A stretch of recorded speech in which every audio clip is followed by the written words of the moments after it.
Good evening once again.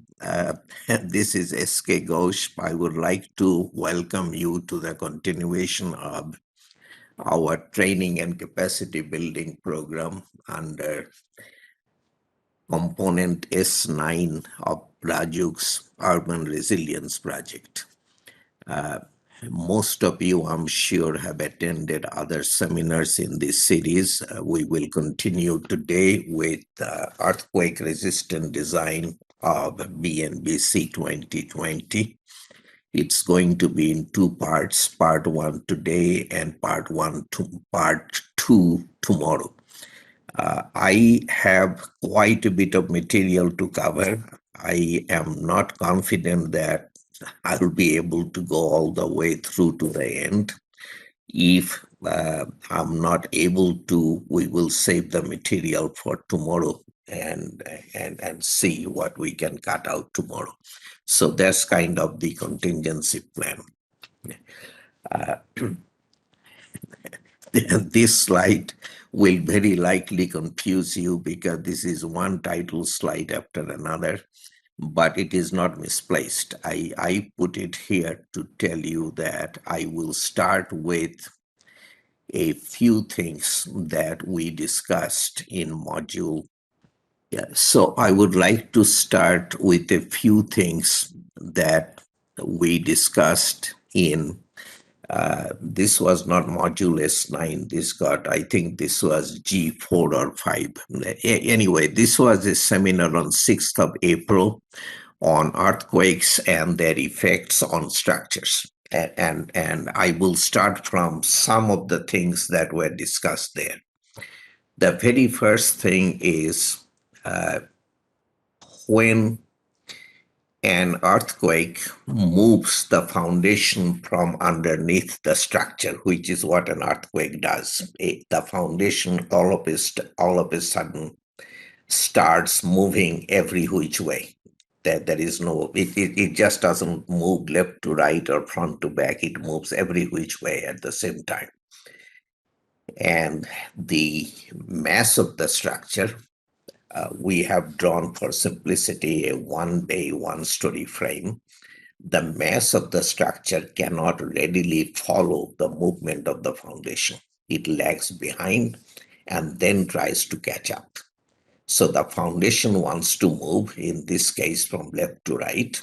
The mass cannot or will not because of what we call inertia. It likes to stay behind. Now, when something wants to move and the structure or something doesn't let it move, that means that a force opposite to the motion is created, and that is the inertia force that we talk about. So earthquakes induce inertia forces in the masses that make up a structure. Earthquake forces are not applied loads. They are not like wind. In BNBC 2020 and other codes and standards, including AC 7, you will see earthquake loads. Earthquake loads simply do not exist. Earthquakes cause inertia forces where the masses are. And that's what we are dealing with in earthquake engineering. If the acceleration at the base of the structure, the ground acceleration at the base of the structure is U sub G double T is not U sub G is displacement of the ground. One dot is for first differential that will give you velocity, second dot is second differential that will give you acceleration. U sub G double dot is acceleration of the ground. The inertia force at mass m is the mass multiplied by the acceleration, except that the force, the inertia force, is in a direction opposite to that of the ground acceleration. That's what the negative sign tells you. Okay. Now, in the picture, we drew we said the inertia force is mass times the ground acceleration. In some circumstances, dynamic amplification, and that is because near resonance, which we discussed the other day, if the period of the structure and the period of the ground motion are close, then there is near resonance. In those cases, the dynamic amplification can increase the building acceleration to a value 2 or more times that of the ground acceleration at the base. So the acceleration here, particularly for taller buildings as you go up, can be many times u sub g double dot. It's not necessarily equal. Generally, buildings with short natural periods, those would be short, stocky buildings, tend to suffer higher accelerations but smaller displacements. And if it is taller, more flexible buildings, it is the other way. They suffer more displacements but less acceleration. So we are dealing with inertia forces at the floor slabs and the roof where the masses are largely concentrated. Okay. So we are looking at the roof slab of a building. It is subject to inertia forces from left to right because the foundation underneath is moving from right to left. Those inertia forces cause in-plane bending of the roof slab. So in that case, the roof slab is acting as a diaphragm, as we call it. Under the in-plane bending, the top of this edge of the diaphragm develops tension. That edge of the diaphragm develops compression. The edges parallel to the earthquake or the inertia forces develop shear.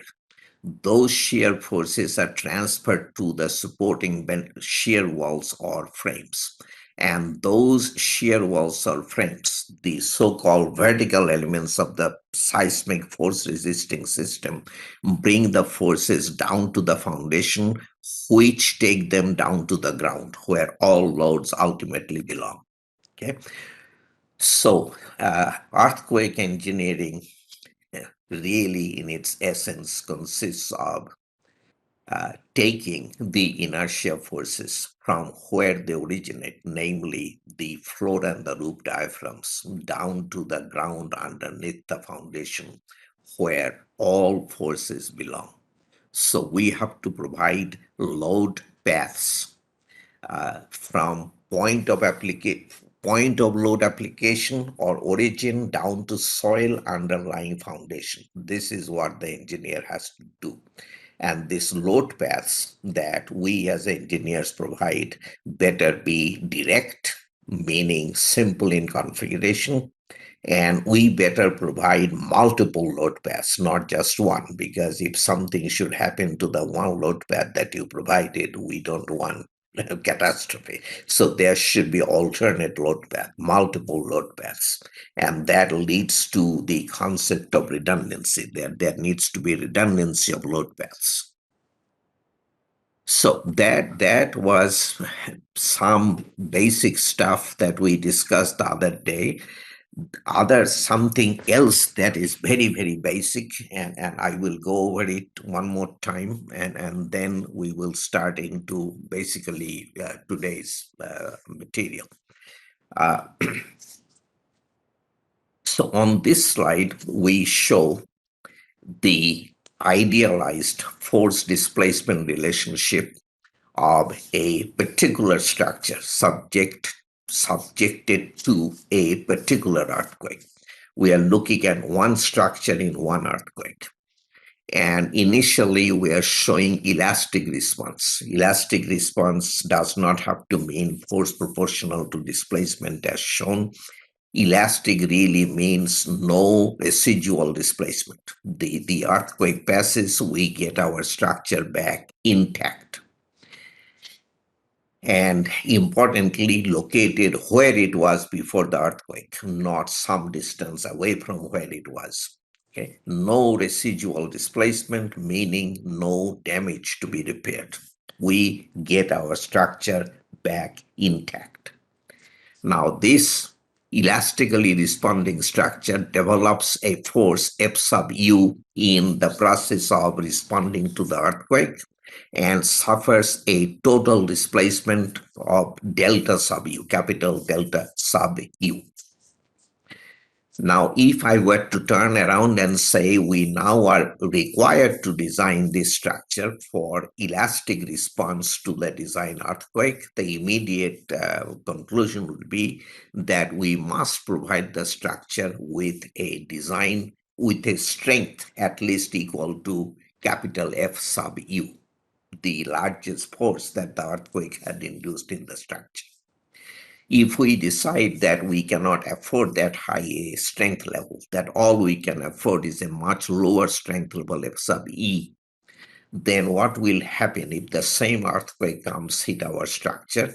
As the earthquake induced forces equal and then exceed F sub E, the structure will start cracking and yielding in places. That will be the end of elastic displacements and the beginning of inelastic displacements, which will not follow a flat top as in my idealized picture, but anyway, the point is that now there is damage associated with the displacements.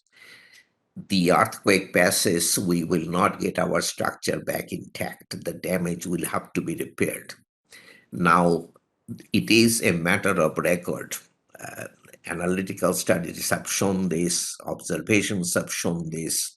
The total displacement suffered by the structure is about the same, not precisely the same as in this idealized picture, but about the same, whether structural response is elastic or inelastic to various degrees. Okay. So if we provide a lower strength level than F sub E, we will have higher inelastic displacements. If we provide a strength level higher than F sub E, we will have a lower inelastic displacements. The inelastic displacement cannot be such that our structure will collapse on us. So we should not set the design strength level so low that the resulting inelastic displacement exceeds what we call the inelastic deformation capacity of the structure, the capacity of the structure to withstand inelastic displacements while still carrying full factor gravity loads. Okay. So we can design for the low strength level F sub E, provided the resulting inelastic displacements are within the inelastic deformation capacity of our structure. Inelastic deformation capacity comes from proper detailing of the members and the joints. And that's what the materials chapters of the code are about. So my message to you, and this is something you always have to remember. Earthquake design, seismic design, however you want to say it, is a two-part affair. We design for the forces that are given in your case, part 2, chapter 6 of BNBC 2020. But then you also have to detail the structural members and the joints as required by the detailing chapter. It has detailing for concrete buildings, steel buildings, and so forth. The two go hand in hand. The design forces without the detailing requirements have never made any sense. And the bridge between the two, the design force level and the detailing, what kind of detailing we have to do, is the R factor that we will talk about in this presentation. Okay, R is the denominator of the design base shear. The higher the R, the lower the design force level, the higher the need for inelastic deformability, which should require fancy detailing. The higher the R, the lower the design base shear, the lower the need for inelastic deformability, which will allow us to do cruder detailing. So this is the broad picture. Seismic design is essentially a trade-off between strength and inelastic deformability. Okay, so these basics are extremely important to keep in mind. Okay, the seismic design provisions that I will discuss with you are those from the 2020 edition of BNBC, which was gazetted, as you see, on February the 11th of 2021, very recently.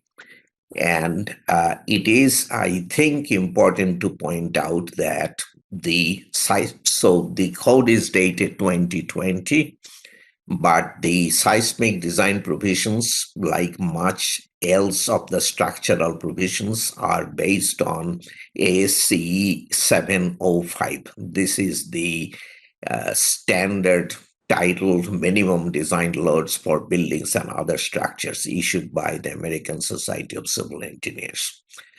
This is used in the United States as the basis of our codes. It is used in many, many parts of the world. The significant thing is the '05 edition of the standard forms the basis of the seismic provisions of BNBC 2020. That is because the code was substantially complete in 2010, that long ago. So the reference standards are kind of old by now. AC 705 is the base document, but in one place, and I found it curious, there is reference to AC 702. So this is 257 equivalent static analysis. This is actually a very important provision.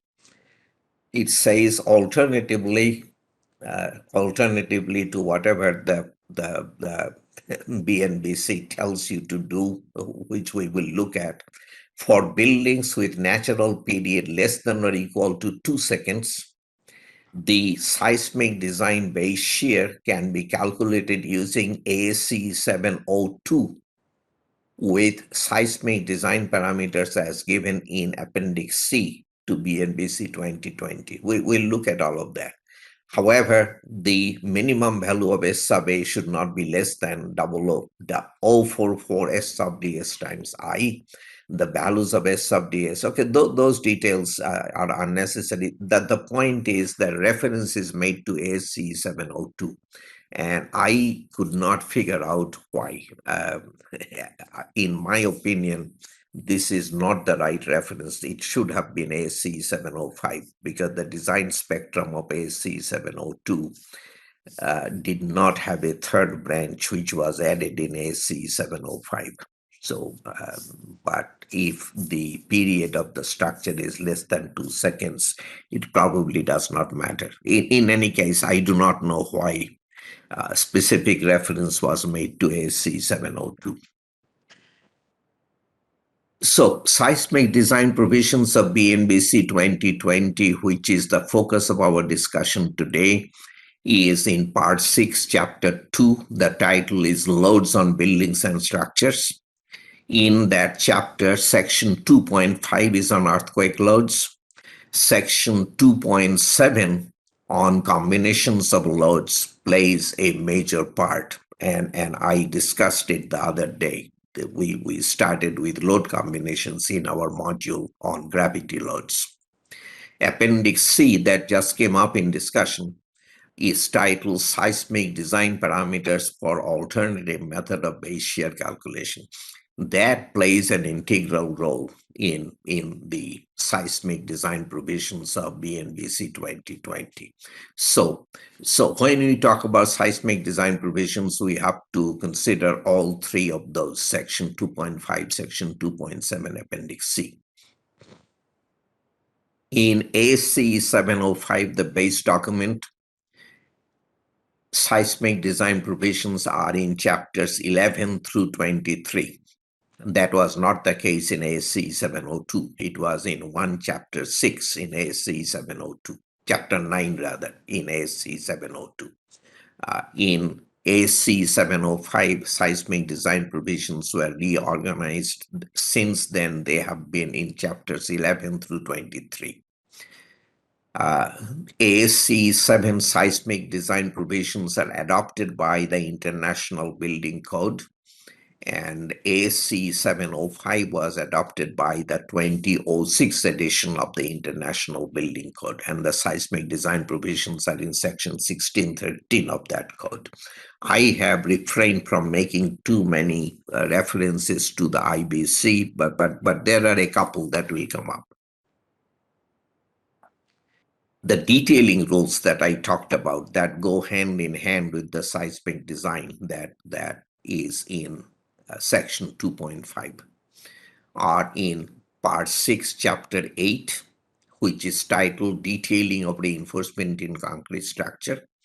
In that chapter, section 8.3 is earthquake resistant design provisions. That's where the seismic detailing requirements of BNBC 2020 are given. And we will go there subsequently. I don't remember. I have two seminars in June, early to mid June, when we will talk about the seismic detailing requirements for reinforced concrete frames and reinforced concrete shear walls.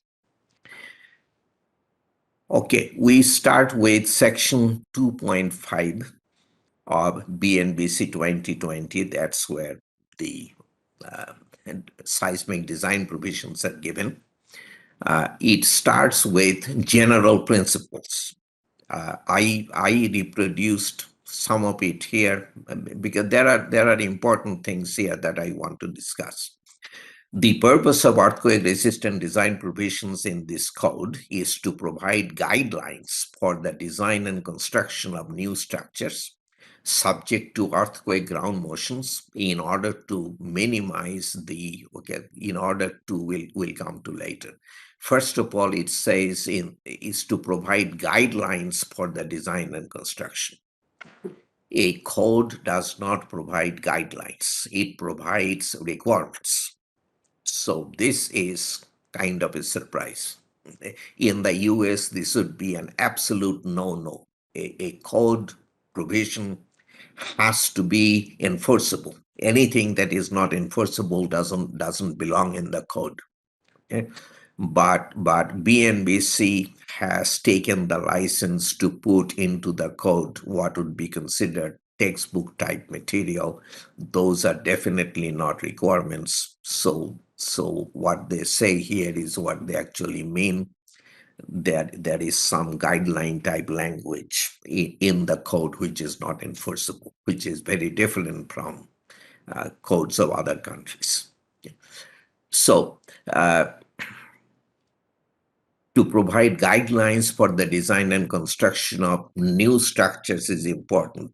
The code is for new structures, not for existing structures. Okay, that is a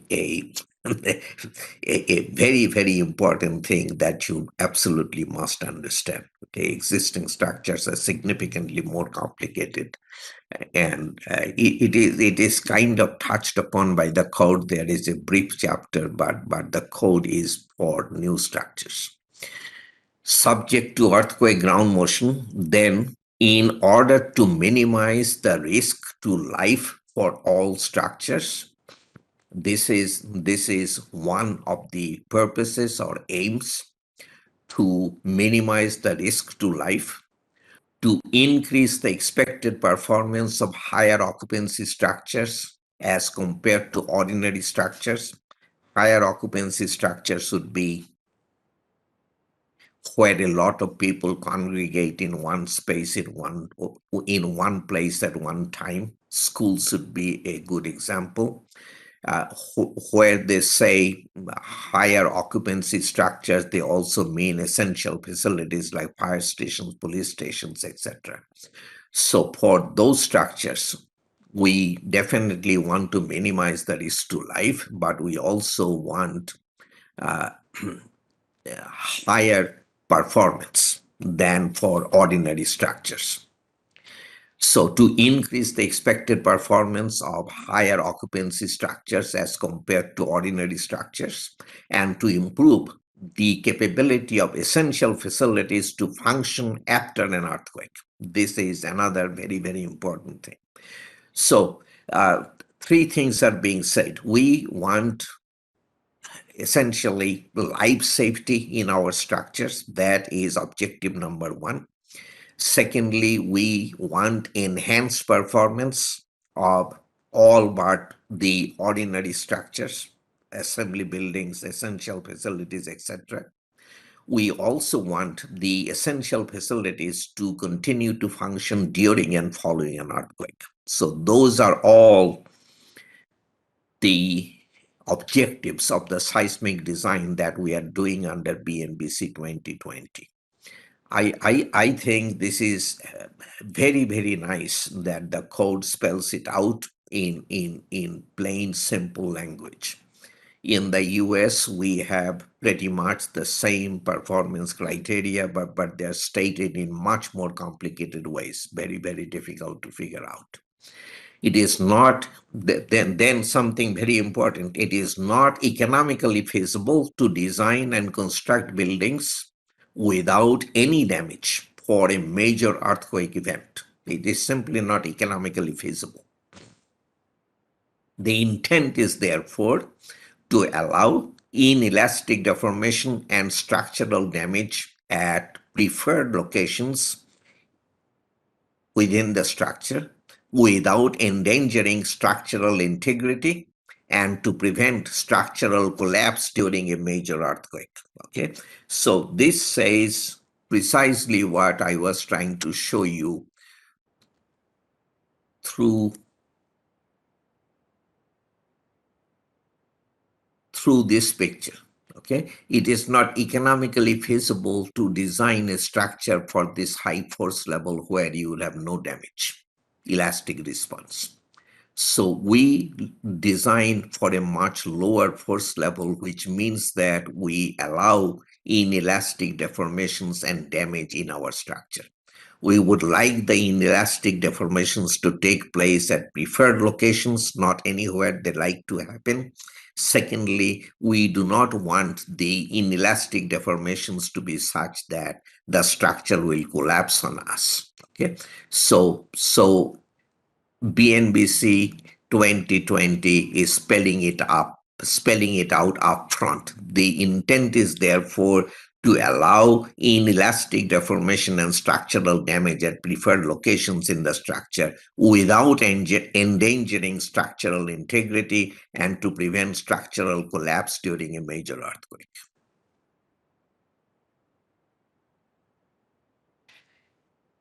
Then BNBC has something that I have not seen in building codes. This is very, very good stuff. And this is why I thought that it would be good to discuss. Characteristics of earthquake resistant buildings. The desirable characteristics of earthquake resistant buildings are described below. Structural simplicity, uniformity, and symmetry. Okay, those are the desirable characteristics. Simplicity, uniformity, symmetry. Structural simplicity, uniformity, and plan symmetry is characterized by an even distribution of mass and structural elements, which allows short and direct transmission of the inertia forces created in the distributed masses of the building to its foundation. Okay, short and direct load paths. A building configuration with symmetrical layout of structural elements of the lateral force resisting system and well distributed in plan is desirable. Uniformity along the height of the building is also important since it tends to eliminate the occurrence of sensitive zones where concentrations of stress or large ductility demands might cause premature collapse. Very, very good things are said. So characteristics of earthquake-resistant buildings. Some basic guidelines are given below. These are guidelines. These are not requirements. With respect to lateral stiffness and mass distribution, the building structure shall be approximately symmetrical in plan with respect to two orthogonal axes. The problem with these guidelines is that you as an engineer have very little control over such things. the owner and the architect decide, and chances are very high that you will not get a symmetrical building to design. But at the same time, it is very important for the engineer to know what to ask for, what is good, what is not good. And so you can have an informed conversation with the architect, maybe get some allowances. Okay, both the lateral stiffness and the mass of the individual stories shall remain constant to reduce gradually without abrupt changes from the base to the top of a particular building. Okay, so masses should remain uniform or change gradually. That again is desirable, but it typically does not happen. All structural elements of the lateral load resisting system, such as cores, structural walls, or frames, shall run without interruption from the foundation to the top of the building. That again doesn't happen. People want their bottom stories, the ground level story, wide open for ballrooms or uh, stores or whatever, and then one level above, you start with the walls and the partitions and different occupancy. So all structural elements of the lateral force resisting system shall run without interruption from the foundation to the top of the building. Typically it is not something that you will encounter.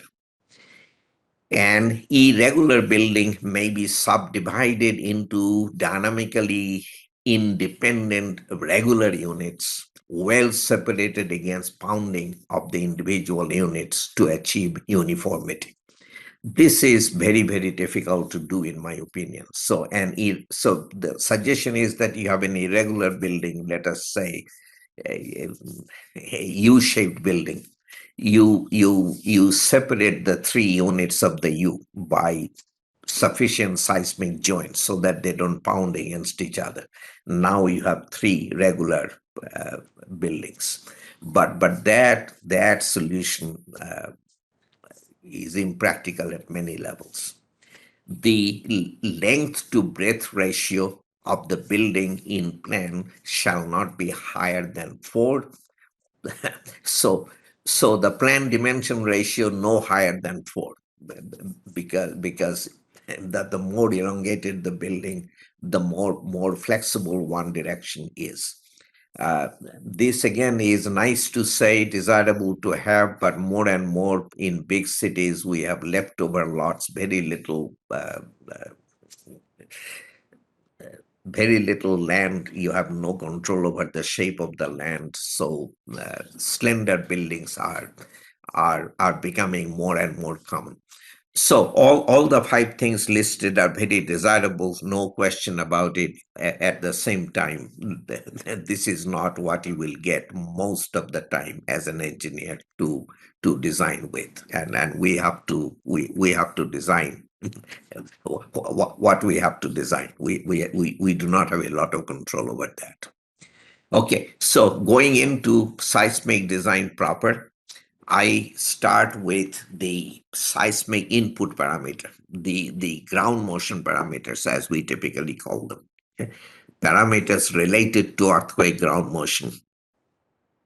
That is the first thing we need to know in seismic design.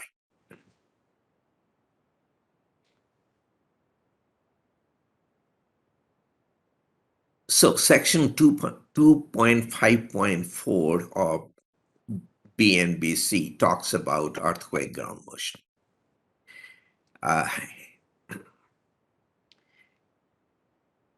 What do I'm trying to figure out what I want to tell you. This section 2.5, in preparing this seminar, I found to be very challenging in some ways. I had talked about it before and I was aware of it, but this time, because I was trying to be comprehensive, it was more of a challenge. it is more of a challenge because the seismic design provisions are basically the same as those of ASC 705, and Appendix C makes that very clear. If you follow Appendix C rather than some of the things in the main body, you are closer to ASC 705. But what is in the main body of BNBC, which is a carryover from the past, gives you exactly the same answer. It's not that you have two different things in Appendix C and in Section 2.5. And I wanted to show you this convergence, that you are talking about the same thing. And that proved to be not so easy to do. I finally had to get down to numbers, work out some numbers that I'll share with you, and you will see that we are talking about identically the same design. The big difference is in AC 705, there are no seismic zones. There are contours of seismic design ground motion parameters, S sub S and S sub 1, as you will see. BNBC continues to use seismic zones, and somehow the the ASC 7 ground motion parameters have been made to fit into those seismic zones in a very interesting way. Okay, so I hope to bring all of that out, and that will take time. This is why I don't quite know how timing will go today, but that doesn't matter. So Appendix C is closer to ASC 705 than 2.5.4. Both use seismic zones and the same seismic zone map.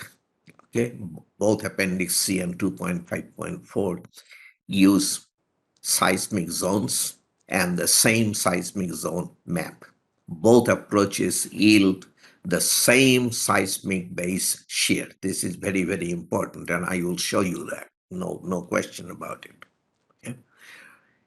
Now, this to start with is the design response spectrum, as you see, of ASC 705. A design response spectrum gives you the seismic design force on the y-axis as a function of the period of the structure, T on the x-axis. The period is something we talked about a week or two ago, okay? And I won't repeat. It is a function of the mass and the stiffness of the structure, okay? I say the y-axis gives you the seismic design force. You look at the picture, you see spectral response acceleration S sub A. That is because the two are related. The design base shear V is the spectral acceleration times mass, or spectral acceleration divided by G, the acceleration due to gravity, multiplied by the weight of the structure. Okay.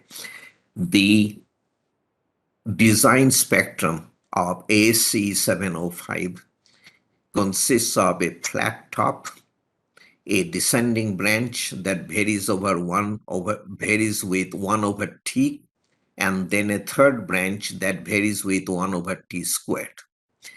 The flat top is defined by the ordinate of the spectrum at a period of 0.2 second, and that is S sub ds. So the flat top is defined by S sub ds, which is the ordinate to the design spectrum at a period of 0.2 second. And then the descending branch is defined by the ordinate at a period of 1.0 second. And that ordinate is called S sub D1. So two parameters, S sub ds and S sub D1, define the design spectrum of ASC 705. Okay. This period T sub L at which we transition from the second branch to the third branch is given in a map in AC 705. It is called the long period transition period, and the equation of the third branch is given. We how should I say, the two ordinates define the design spectrum. The third branch in some ways is an add-on, and to for you to be able to draw the third branch, all you need in addition to S sub ds and S sub d1 is the period T sub L, long period transition period. So you may the T sub L value in AC 705 is between 4 and 16 seconds. 4 seconds is the period of a 40-story tall frame building. So the third branch typically does not come into play in typical designs. Okay. In Bangladesh, the fixed value of T sub L is 2.0 second. Most of the time, you will stay with the first two branches, and those are defined by S sub ds and S sub d1, ordinates to the spectrum at 0.2 second and 1.0 second. Okay. The design spectrum of AC 705, very, very important.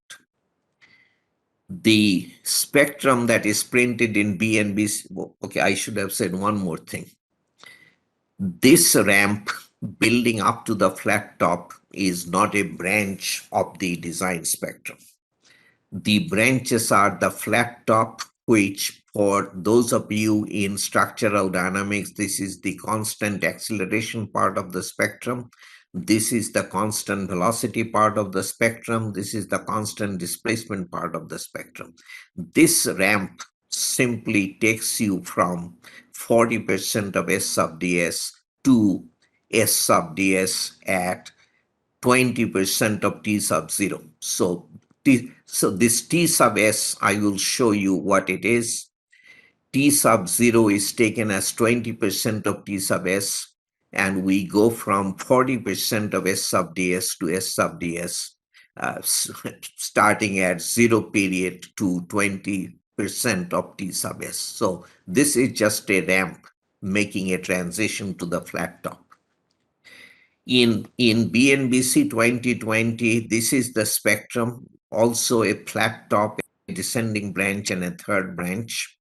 What is T sub S in AC 705 is T sub C here, T sub L is T sub D, T sub 0 is T sub B. There's the ramp. The huge difference between the two spectra is the AC7 spectrum I showed you is the design spectrum. This spectrum is the maximum considered earthquake spectrum. I have not discussed design versus maximum considered earthquake yet. That is to come, but please note that that is the situation. Okay, one is a design spectrum, another is an MCE spectrum. Okay, if you compare the AC 705 spectrum with the BNBC spectrum, apart from the fact that one is design spectrum, another is MCE, the transition periods I told you verbally are as shown here. So what is T sub 0 of AC 705 is T sub B of BNBC, T sub S is T sub C, T sub L is T sub D. Now, the all important quantities S sub ds and S sub d1, which would define the design spectrum of AC 705, are not given directly any place in AC 705 or IBC or anywhere else. What is given and where we start are two related quantities, S sub S related to S sub ds and S sub 1 related to S sub d1. S sub S is the mapped maximum considered earthquake spectral response acceleration at short periods for site class B. Quite a lot is said there. Okay. It is the mapped maximum considered earthquake spectral response acceleration, first of all, MCE acceleration at short periods. Initially, when this all of this was being developed back in the 70s, short period might mean 0.2 seconds, sometime 0.3 seconds, some other times. But since then, we have settled on 0.2 seconds. So short period is invariably 0.2 second period. Site class B refers to one of 6 site classes in that we have in it will come up in AC 705. We have site classes A, B, C, D, E, and F, not very dissimilar to the soil types of BNBC 2020, and we will come to that very, very soon. Okay. So S sub S is maximum considered earthquake spectral response acceleration at a period of 0.2 second for site class B, which is soft rock, like the rock of the western United States, California rock, which is the benchmark site class for which US Geological Survey does all their mapping. S sub 1 similarly is mapped maximum considered earthquake spectral response acceleration at a period of 1.0 second. It is also for site class B. For any US location, you can get those quantities S sub S and S sub 1 from the US Geological Survey website, or in the old days, AC 705, there used to be paper maps in AC 7 and in the IBC. Now ASCE issues something called a hazard tool from which you can get those values, S sub S, S sub 1. Okay. Now in BNBC, we do not have contour maps. We have no source of S sub S, S sub 1. BNBC, as I mentioned, uses seismic zones. Bangladesh is divided into seismic zones 1 through 4. 1 is the lowest, 4 is the highest. The lowest has an assigned Z value of 0.12, then 0.20, then 0.28, and for zone 4 it is 0.36. Those Z values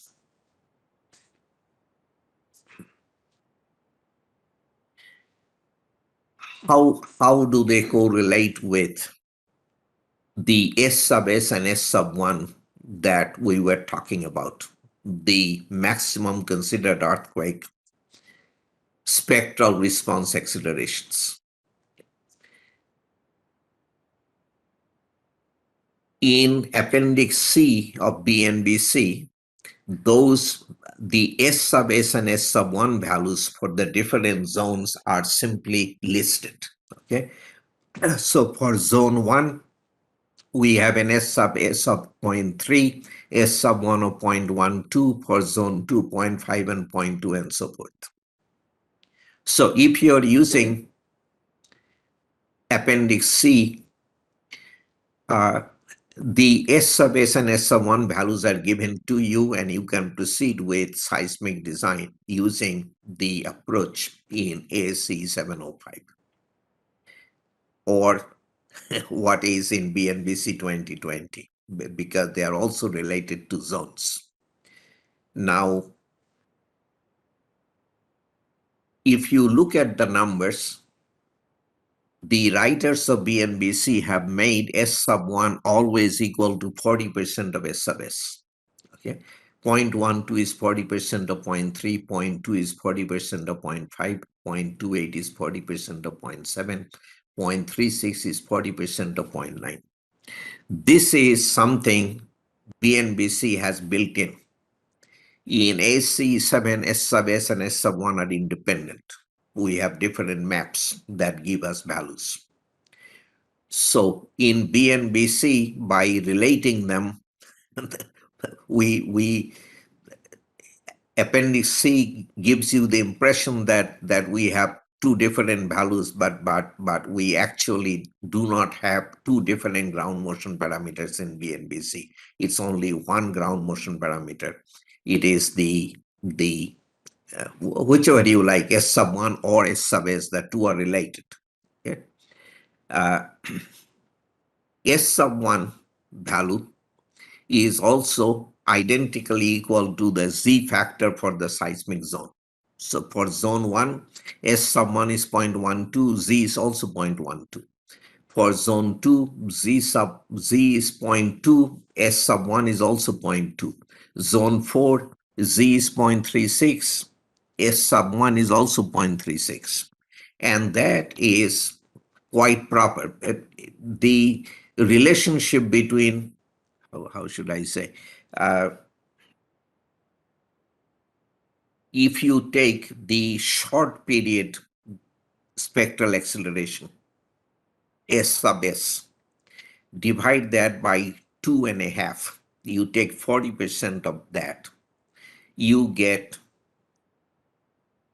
something very close to the peak ground acceleration.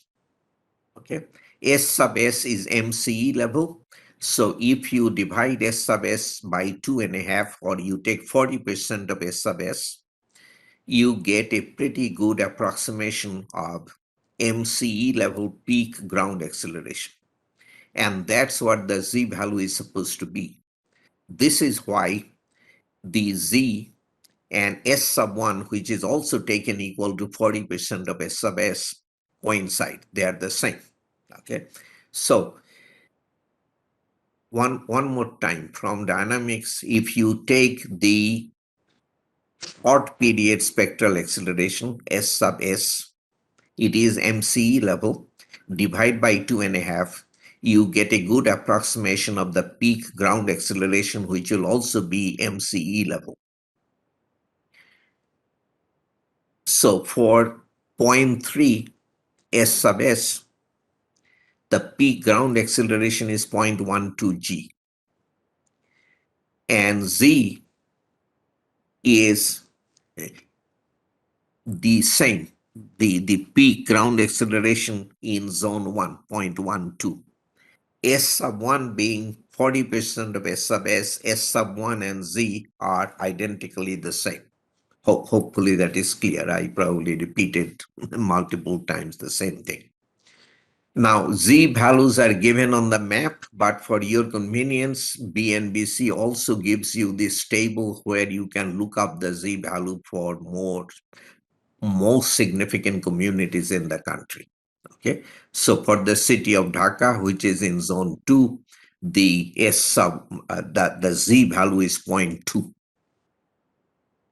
The site classes of AC705 are A, B, C, D, E, and F. A is hard rock that you find, that's geologically older rock that you find in the eastern United States. Class B is soft rock like in California. C, D, and E are progressively softer material. F is material so poor that to be able to design any building on it, you need a site-specific spectrum. The spectrum printed in the code will not do. Okay. In BNBC, the site classes are called soil types. The site class A is soil type SA, B is SB, C is SC, D is SD, E is SE. F, however, has been split into S sub 1 and S sub 2.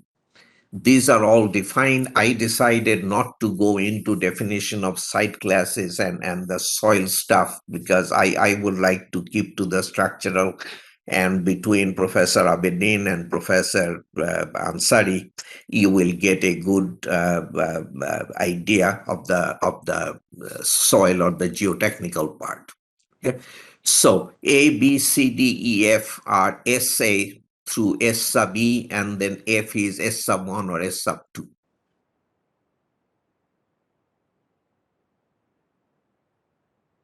B is the benchmark site class of ASC 705. USGS does all their mapping for site class B. B and BC tells you that site class or soil type SA is the benchmark soil type. Okay. So the quantities, the Z values, what S sub S, S sub 1, all the values that you are given are for soil type SA.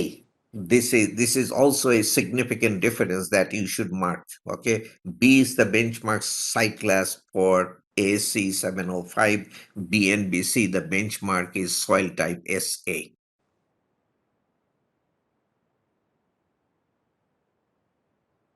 Not in AC7, but in the IBC pretty much from the beginning. And these things keep on changing. I have, despite a lot of temptation, I have kept to AC705. And when rarely I made reference to IBC, I kept to 2006 IBC. AC705 was replaced by ASC 710, then ASC 716, and now ASC 722 is right around the corner. So a lot of changes have taken place. Same with the IBC. And once I start going there, there will be no end. So I have stuck to the older stuff, and it has been for me an effort to go back to some of this much older material, but that's what I have tried to do. Okay, so back in the days of 2006 IBC, this was the language in the code. Site class D must be used when the soil properties are not known in sufficient detail unless the building official determines that site class C or F is likely to be present at the site. This is very important because in order to establish your site class, you have to have soil property measurement over the top 30 meters or 100 feet of your site. And that is not, not easily done. So in situations where you may not have measurements, IBC gives you this so-called default site class. It's D unless the building official has reasons to think that you have poorer soil, in which case he may insist your default site class has to be E or F. I have not found a comparable statement in B and BC. So apparently you have to find or establish your site class. Now, the values that are given, whether it is S sub 1, S sub S, or Z, are for the benchmark site class. If you have a different site class at your site, your benchmark is SA, you have SC, then the the quantity given in the code has to be soil modified. You have to apply soil modification to the ground motion parameter. That's where the site coefficients come in. AC 705 has two site coefficients, F sub A, short period site coefficient, with which we modify the short period ground motion parameter S sub S, and then the long period site coefficient F sub B, with which we amplify the long period ground motion parameter S sub 1. Okay, the F sub A is a function of the site class and also the short period ground motion at the site of the structure. So the site coefficient depends on the ground motion parameter, how intense the ground motion is. let me go to the next one. Okay, node B for site class F tells you that you need site specific analysis. You cannot use the spectrum of the code and site modification factors. These are details that I will let you read. F sub B, the long period site coefficient, is a function of the site class and the long period ground motion parameter S sub 1. Okay? This is about interpolation and things. Now in BNBC 2020 in Appendix C, we have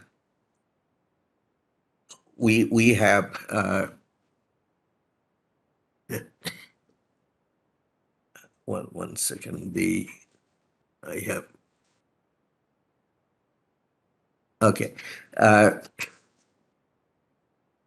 So BNBC 2020 in Appendix C gives you also F sub A and F sub B.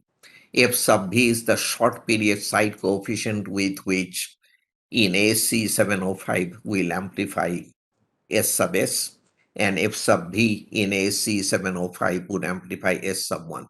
In the BNBC, F sub A will apply to S sub S as given in Appendix C. F sub B will apply to S sub 1 as given in Appendix C. But remember, S sub 1 of Appendix C is always 40% of S sub S.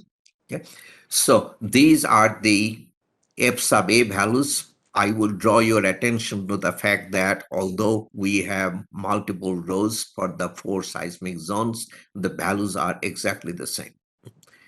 It is the values of the site coefficients do not depend on the intensity of ground motion as in AC 705. Those are fixed values. Okay, so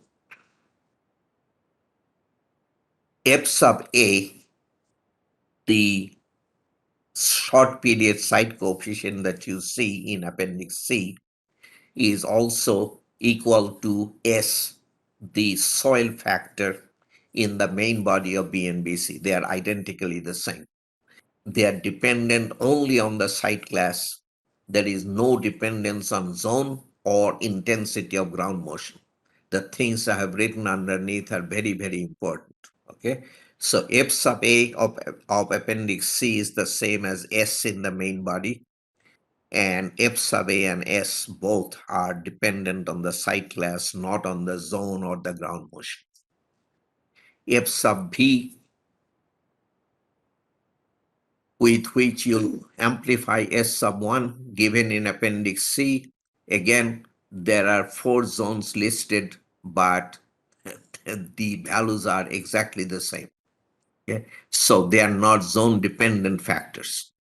And I have also listed here the ratios between F sub B and F sub A. I will show you, unless I forget, the reason I do that just a little bit later. And the ratios are 1, 1.25, 1.5, 2, and back to 1.25 for site class SE.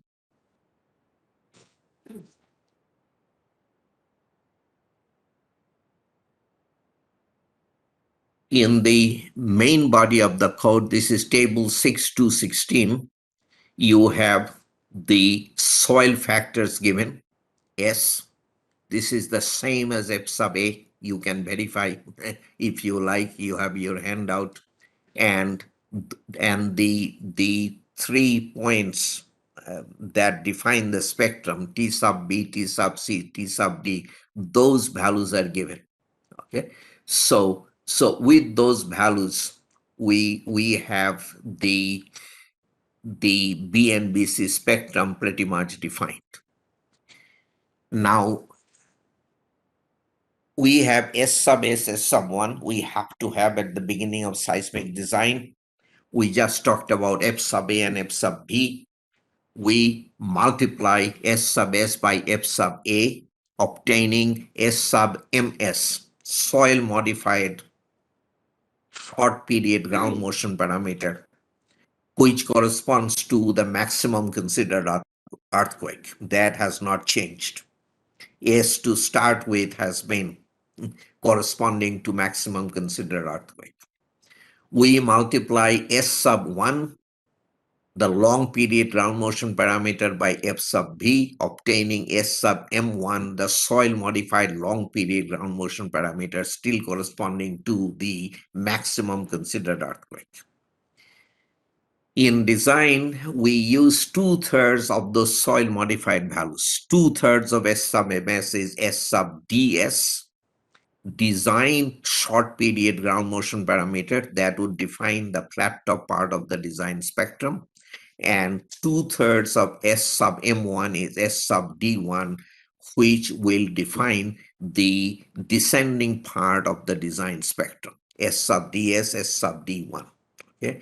The 2/3 is the reciprocal of 1.5, 1 divided by 1.5. Okay. So why is the design ground motion parameters 2/3 of the MCE ground motion parameters? We are basically saying our design earthquake is 2/3 of the maximum considered earthquake. Why is that? 2/3 is the reciprocal of 1.5. 1.5 is supposed to be the lower bound factor of safety built into structures designed by the modern seismic code, which by common acknowledgement dates back to 1973 Uniform Building Code. What we are saying is that structures designed by the 1973 UBC or subsequent codes are extremely unlikely to collapse on us until earthquake ground motion equals and then exceeds the design earthquake ground motion, which back in the UBC days was 500-year return period ground motion. Okay. So 1.5 is the lower bound factor of safety that has been established by analytical studies and observation. So the idea is, if we consistently design for 2/3 of the maximum considered earthquake, the built-in factor of safety or margin of safety of 1.5 would ensure that we will at least barely avoid collapse in the maximum considered earthquake. Okay, so we have a built-in margin of safety of 1.5. So if we design for 2/3 of the maximum considered earthquake, we will at least barely avoid collapse in the maximum considered earthquake. That's where the 2/3 comes from. Okay. I the problem I'm having is I can't read. There is a anyway. So Appendix C also directly gives you the values of S sub ds and S sub d1. Okay, this table is S sub ds. This would be 2/3 of S sub s times the F sub a. Okay, you see the values, and the next table gives you S sub d1. So if you go by Appendix C, the design quantities are directly given to you, S sub ds and S sub d1. And I have written down here something that is important. You will see that the S sub d1 values that are given are S sub ds multiplied by 0.4. 0.4 is the conversion factor between S sub s and S sub 1, remember? And the F sub b over F sub a quantity that I listed in one of the earlier tables. So S sub d1 and S sub ds are not independent either. They are related as shown here. Okay. So and all of this tells you about the convergence between Appendix C and the main body of BNBC 2020. Now, back in the UBC days, as I said, the design ground motion had a return period of 500 years, 475 years, 90% probability of non-exceedance in 50 years, And those days we used to design for life safety in that design earthquake. We wanted to preserve life safety in the design earthquake. People at least had to have a chance to evacuate their building at the approach of the earthquake. In ASC 7 and IBC, we have moved on to the new performance criterion that we just talked about, which is avoiding collapse in the maximum considered earthquake, designed to avoid collapse in the maximum considered earthquake rather than provide life safety in the 500-year return period earthquake. This is a major shift that took place as we went from the so-called legacy model codes to IBC design or ASC 705 design.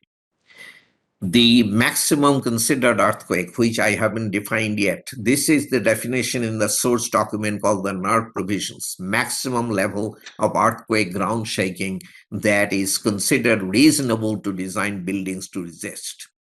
Having called it a definition, this is really not a definition because the word reasonable, what is reasonable, that makes it very poor as a definition. This is the declaration of principle.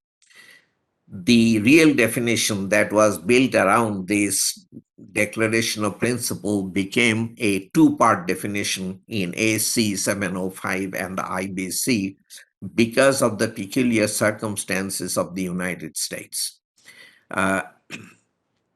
So coastal California, this is probably not directly relevant, but I would like you to refer back to ASC 705, and I have taken a lot of trouble so that you'll be able to do that easily, go back and forth between ASC 705 and BNBC. I think that gives you a lot more flexibility. ASC 705 has commentary that you can look up. There is support literature and so forth. Anyway,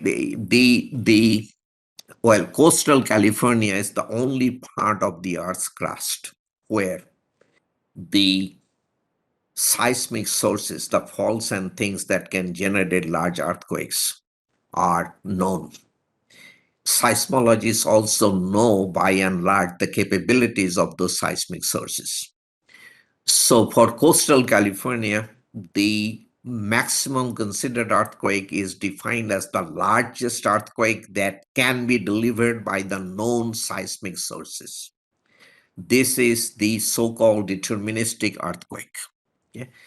Now, elsewhere in the country, where seismologists have nowhere near the same handle on either the seismic sources or their capabilities, they have collectively decided that the earthquake that comes the closest to the deterministic earthquake of coastal California is the 2,500-year return period event, 2% probability of exceedance in 50 years. So most of the rest of the United States, this is the maximum considered earthquake. And the right way to look at the definition of maximum considered earthquake of AC 705 is that it is the 2,500-year return period earthquake subject to a deterministic cap. We do not go beyond the largest earthquake that can be delivered by the known seismic sources. The seismic sources in California are too weak to deliver 2,500-year return period earthquake. So we cap it off at the deterministic earthquake. In Bangladesh, we do not have that problem. So the maximum considered earthquake of BNBC is the 2,500-year return period earthquake period. So that makes things simple. Okay. Coming back to the design response spectrum of AC 705. It's the same spectrum we have seen before. The colors have been added, constant acceleration part, constant velocity part, constant displacement part. Also, now we know that the spectrum corresponds to the design earthquake, 2/3 of maximum considered earthquake. The only quantity other than S sub D is S sub D1 that we need to know in order to define the all three branches. This T sub L long period transition period for the United States is plotted. And you see that the values range between 4 and 16 seconds. Now, the BNBC spectrum, I have shown you a number of times. I have also shown the correspondence. Now, the important things. So T sub S of AC 705, the period at which we go from the flat top to the descending branch, is S sub D1 over S sub DS. Okay. That is also the value of T sub C in BNBC. So T sub C is equal to T sub S. Okay. The T sub L of AC7 you saw is mapped. It is 4 to 16 seconds. In BNBC, T sub D is a fixed 2 seconds. So that part is pretty clear cut. The T sub 0 I mentioned to you is 0.2 T sub S. In BNBC, T sub B is not 0.2 of T sub C. It is larger. It is always larger. How the T sub B values were arrived at, I do not quite know, but I did want to show you this correspondence. T sub C is identically equal to T sub S. T sub D has a fixed value of 2.0 second. T sub B values are given. They are not equal to 20% of T sub C. They are always larger. And I do not know how the values were arrived at. Okay. The equations for these branches, this is not a branch. The equation for this ramp, the flat top, this branch and that branch are given in BNBC 2020. I have given you section numbers, equation numbers. All of that took a lot of time, but I think we'll find it valuable because it's not easy to locate things in the code. Now, in these equations, there is a in all the US codes and standards and much of the rest of the world, 5% of critical damping is assumed. So all the spectra that you will see in AC 705 are 5% damped spectra. I didn't even mention that. In BNBC, they have given you an option to use something other than 5% of critical damping. That's what the eta factor is. I will not go into that because it is rarely that we use something other than 5% of critical damping. And the eta is equal to 1 for 5% of critical damping. So in all subsequent discussions, I will use eta equal to 1. This table I have shown you already before. So this basically defines these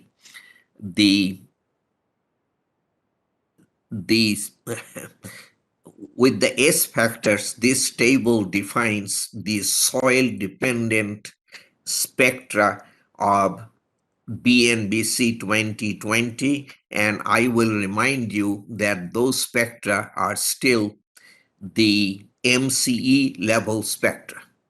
Okay, so this table and this table are the same, except here I don't have the soil factors. And again, I have talked about the relationships. If you look at it, you will see what I have tried to do. Okay, now with the table, as I said, you have the soil modified design spectra of BNBC defined. And this is what they look like. And I just reminded you, I'll remind you again, these are MCE spectra. Okay. The seismic zone map you have, so I have just repeated the just so that there is, like, I was mixing appendix C and the main body.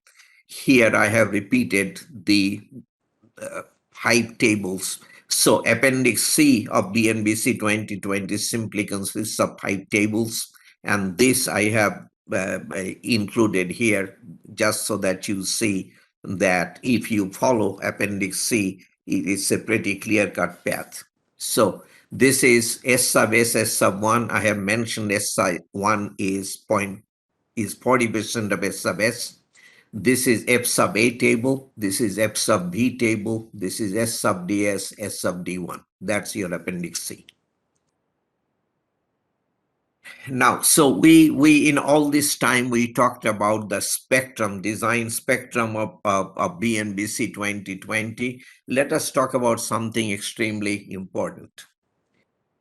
So uniform building code that comes up in discussion even now. 97 UBC was the last time a US model code had seismic zones in it. Back then, we had zone 1 through zone 4. 1 was the lowest, 4 was the highest, and zone 2 had a 2A and 2B in it. And then we went away to the maps of S sub S and S sub 1. Yeah. Now, back in the UBC days when we had seismic zones, the zone determined the level of detailing we had to do for our structure. We did ordinary detailing in zone 0 and 1, intermediate detailing in zone 2, special detailing in zones 3 and 4. These zones also determine height limits on structural systems. In zones 3 and 4, we had height limits. Special moment, well, the special shear walls could not be more than 160 feet tall. The level of analysis we had to do as the basis of design depended on the seismic zone in which a structure was located. A structure in zone 4 in many situations had to be designed based on dynamic analysis rather than equivalent static analysis. So the level of detailing, the height limit, the analysis we had to do, all those important decisions depended solely on the seismic zone in which a structure is located. In AC 705, where there are no seismic zones, what drives all those decisions? What tells us the level of detailing that we have to do? The answer is seismic design category. Very, very important term. It combines three things: the seismic hazard at the site of the structure, which is what the zone factor was about, but also the occupancy of the structure, whether it's a hospital or an office building now makes a difference. And very, very importantly, the soils at the site of the structure. That has a major impact on the seismic design category. So it's a combination of three things: the seismic hazard at the site, the occupancy of the structure, and the soil type at the site of the structure. Okay. So occupancy of the structure, I said, is a component of the seismic design category. AC 705 as well as BNBC has occupancy categories defined 1, 2, 3, and 4. They are defined in table 6.1.1. Okay. The occupancy category 1 is unimportant buildings where no life safety is at stake. Occupancy category 2 is standard occupancy building, apartments, office buildings, and so forth. 3 is assembly buildings where a lot of people congregate in one space at one time. 4, essential facilities or hazardous facilities. In AC 705, the seismic design category is determined first based on short period ground motion. In this table, it's a function of S sub ds.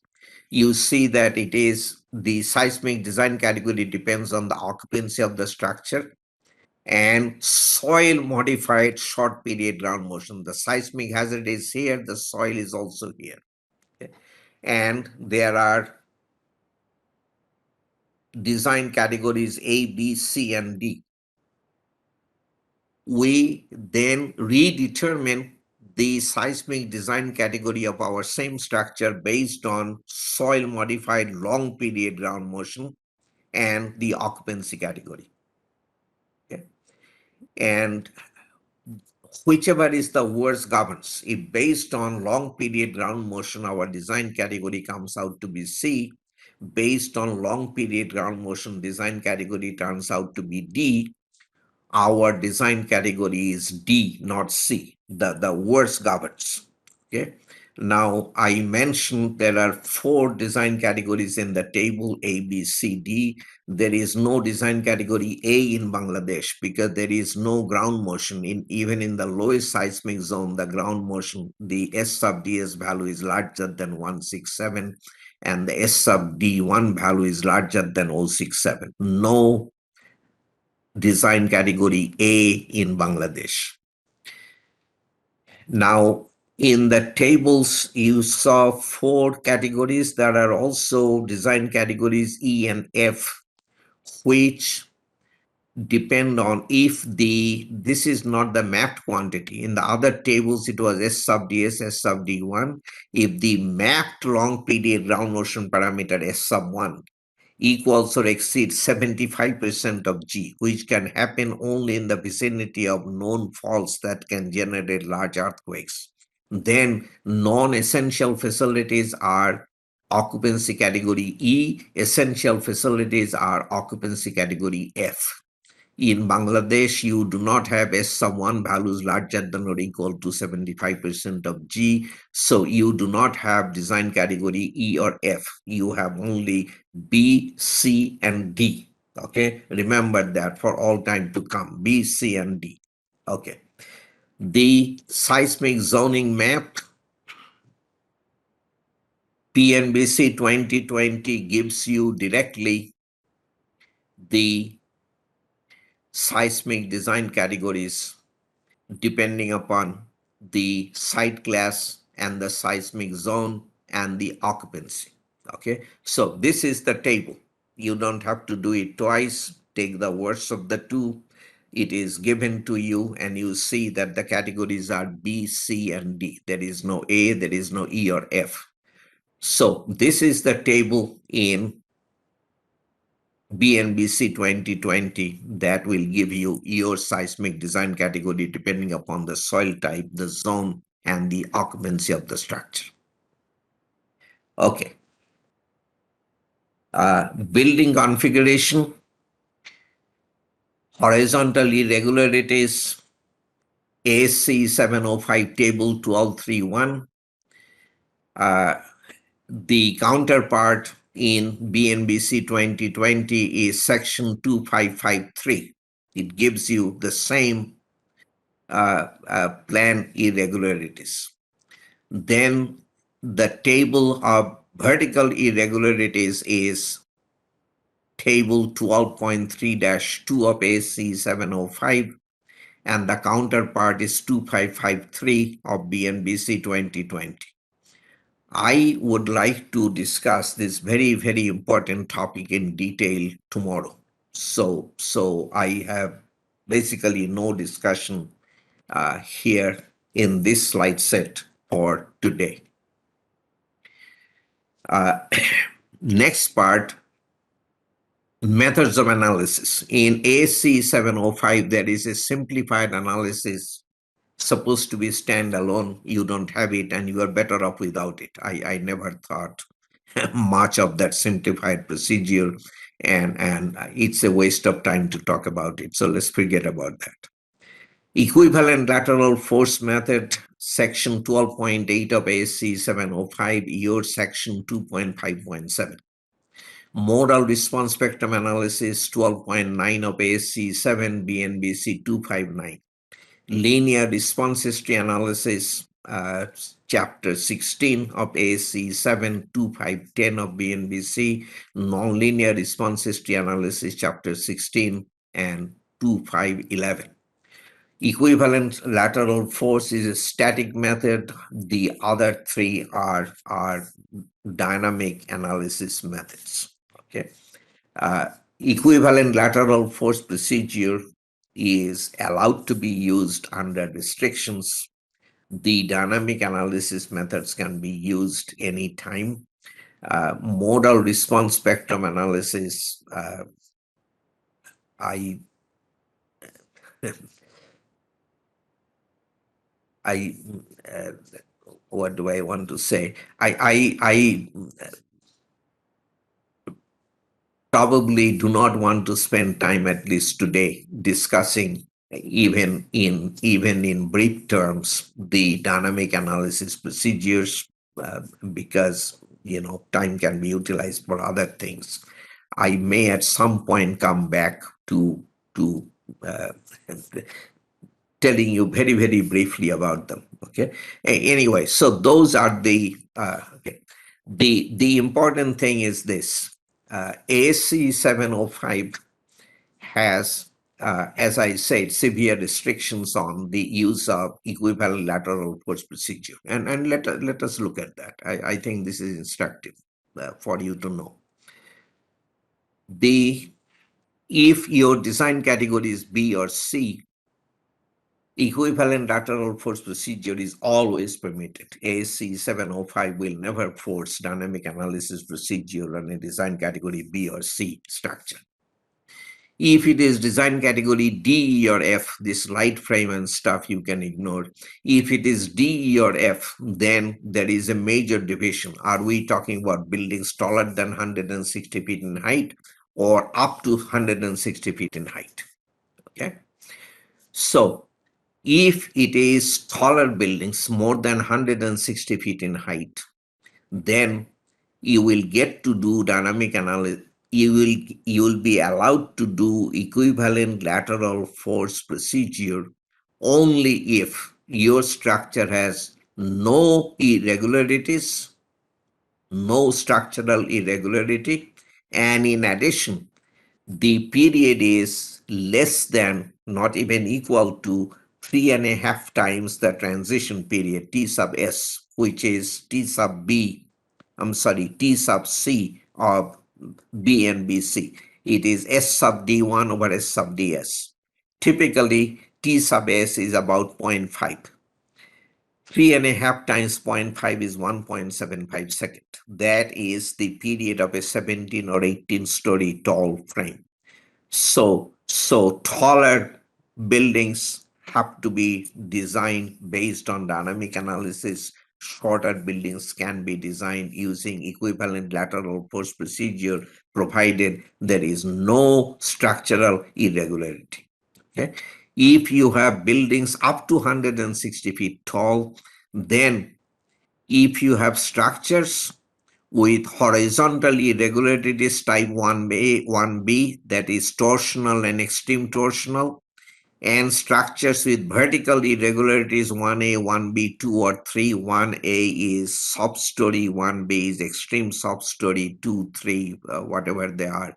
So those are kind of quote unquote bad irregularities. So if you have a building up to 160 feet tall, if you have one of those bad irregularities, you shall do dynamic analysis. Otherwise, you are permitted to do equivalent lateral force procedure. Okay. In BNBC, very interestingly, equivalent lateral force procedure is allowed provided both of the following conditions are satisfied. Here I see a typo. The building period in the two main horizontal directions is smaller than both 4 times Tc. Tc is T sub s, remember, and 2 seconds. So smaller than 2 seconds. So smaller than 4 times T sub c or 2 seconds, whichever is the shorter of the two. So essentially, instead of 3.5 transition period, BNBC is saying 4 times the transition period. 4 times transition period will be about 2 seconds, and you will not exceed 2 seconds. So it doesn't say regular buildings, regular or irregular, that's your limit. Secondly, the building does not possess irregularity in elevation. So all vertical irregularities will trigger dynamic analysis. Plan irregularities, however, will not trigger dynamic analysis under BNBC. So this is how BNBC has chosen to do it. It's always kind of interesting to compare. Okay, equivalent lateral force procedure. Yeah, I knew today time will be a problem. I have about a half hour, just a little bit over. So let's see where we go. As I said, I'll add it to tomorrow, and then something I had planned will probably not get done, but that's okay. It's important that you understand everything that we covered together, more than uh, more than covering a larger amount. Okay, so design by shear. That's equivalent lateral force procedure. We start by computing the design by shear, which is a coefficient times the seismic weight of the structure. Okay? Seismic weight, W. AC7 has a definition. I will let you read. It has snow in it, which you don't care about. This is the BNBC definition of seismic weight. It's extremely important that you understand the seismic weight is not the same as the weight of the structure. Seismic weight in principle is the weight that will be shaken by the design earthquake. So we typically include a part of the design live load in seismic weight, particularly for storage occupancies, because a warehouse is extremely unlikely to be totally empty when the design earthquake hits. Okay, so seismic weight is the total dead load of a building or a structure, including partition walls and applicable portions of other imposed loads listed below. Live load up to 3 kilonewton per square meter, a minimum of 25%. For live load exceeding that, minimum of 50% of the live load. This is, by the way, much higher than in the US. We include 25% for storage facilities, nothing for other than storage facilities.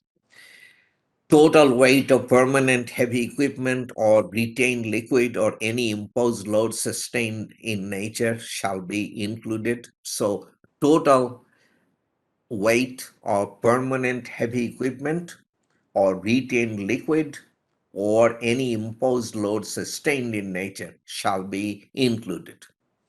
Where the probable imposed loads at the time of earthquake are more correctly assessed, the designer may go for a higher percentage of live load. I have not seen anybody do that. Okay, so the design base shear is C sub S times the weight of the structure. C sub S is given by this spectrum. Okay, the design spectrum that you have seen time and again. Now, this elastic spectrum, when it comes to the equivalent static approach, we modify that spectrum in 4 different ways. First of all, the ramp is eliminated. In the equivalent static approach, there is no ramp. The flat top extends back to 0 period. Okay, this is modification number 1. of the elastic design spectrum for the equivalent static approach. Modifications number 2 and 3, we raise the elastic spectrum by the importance factor I, and we lower the spectrum by the response modification factor R. Or the way ASC7 shows it, it is the elastic value divided by R over I. The reason being, the reason we show it that way is that it tells you that in a hospital, a special moment frame will not be designed for an R of 8, which is a lot of inelastic deformation.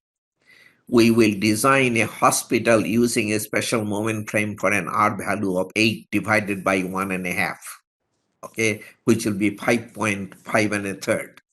So we will allow less inelastic deformation. That's the idea. Okay, that becomes transparent. So we raise the elastic spectrum by the importance factor I, we lowered it by R. And then the 1 over t or 1 over t squared relationship will give us 0 or near 0 base shear for long periods. We do not want to design for 0 base shear, so we impose lower bound values at long periods.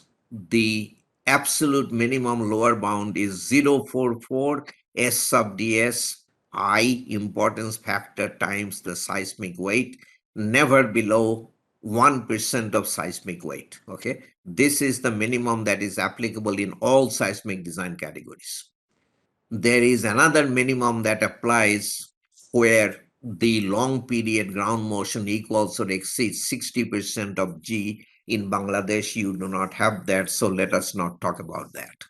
Okay, so 4 modifications. The ramp is eliminated. The flat top goes all the way back to 0 period. We raise the spectrum by I, lower it by R, and we impose minimum design base shears.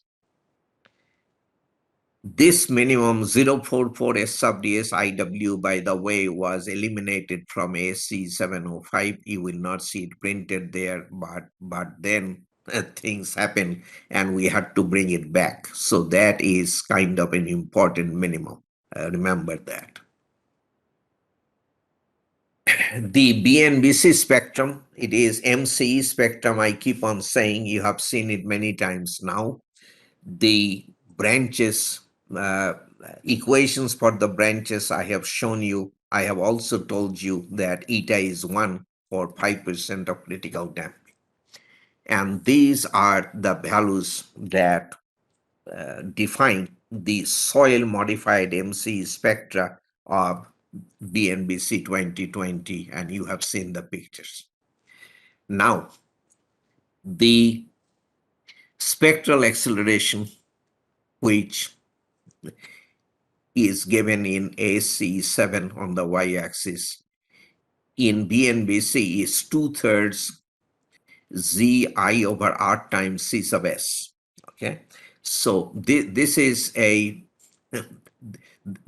kind of the design base shear equation, because S sub A times the mass of the spectral acceleration times the mass of the structure is the base shear, or spectral acceleration times the weight, seismic weight divided by G, the acceleration of gravity, is the base shear.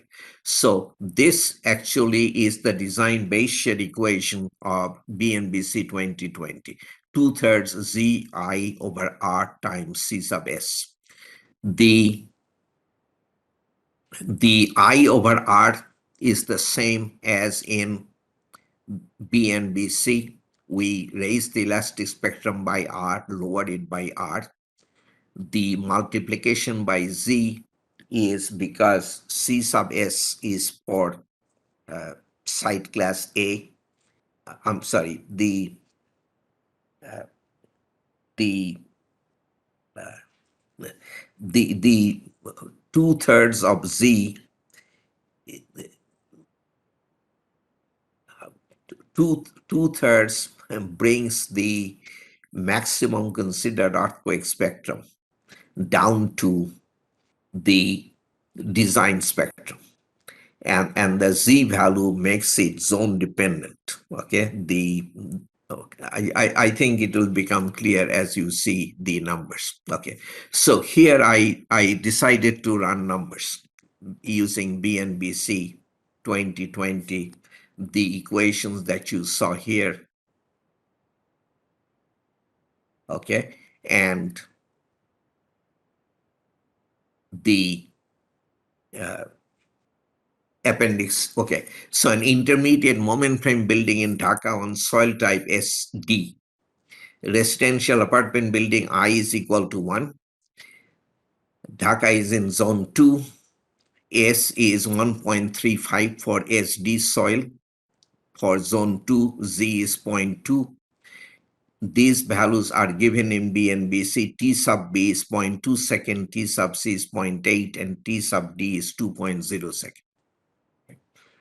So for the range of period from 0 to 0.2 second, from 0 to T sub B, this is the equation of the ramp. Our eta is equal to 1. So in our case, the equation is this. Our S is 1.35. T divided by T sub B of 0.2. That gives us this value for C sub S. So at T equal to T sub B of 0.2 second, C sub S becomes 3.375. We take the 3.375, multiply by 2/3 of Z of 0.2 divided by R of 5 times I of 1, we get a value of 0.9. That means the design base shear is 9% of the weight of the structure. Okay, at T sub B, where the ramp meets the flat top. Then the flat top, 0.2 second up to 0.8 second, T sub B to T sub C. This is the equation of the flat top. Our eta is 1, so our equation is 2.5 times S. Our S is 1.35, so C sub S is 3.375. Okay. We take 3.375, multiply by 2/3, Z of 0.2, I of 1 divided by 5, we get 9% as we should. At the beginning of the flat top, we have 9% value for C sub S. And at the end of the flat top, we have 9% value for not C sub S, for S sub A, spectral acceleration. Then the descending branch, T sub C to T sub D, 0.8 second to 2 second. This is the equation of the descending branch. Our eta is 1, so our equation is this. T sub C, so S is 1.35, T sub C is 0.8, so C sub S is 2.7 by T. At T equal to T sub D, which is 2 seconds, C sub S becomes 2.7 by 2 or 1.35. Okay. We take the 1.35, multiply by 2/3, Z of 0.2, I of 1 divided by 5, we get 3.6% for S sub A. And then from 2 second to 4 second, which is the end of the BNBC spectrum, this is the equation. Our eta is 1, so this is our equation. 2.5, soil factor of 1.25, T sub C of 0.8, T sub D of 2 divided by T squared. That gives us 5 divided by T squared. So at T of 0.4 seconds, C sub S becomes 3.125. We take that, multiply by 2/3, Z of 0.2, R of 5, and I of 1. We get 0.83% as the design. 0.83% of weight is the design base shear. So 9% of the flat top, we go down to 3.6% at T sub D of 2 seconds. And then we go down to 0.83% at 4 second period. Okay, the minimum design-based share of AC 705, which is not in BNBC, except that for Appendix C, it references it. 0.044 S sub ds times I, S sub ds is Z times S. Okay, S sub ds is Z, which is the uh,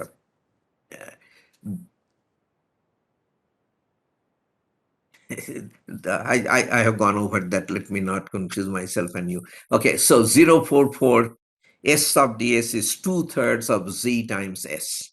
Okay, so S sub ds is 2/3 of Z times S.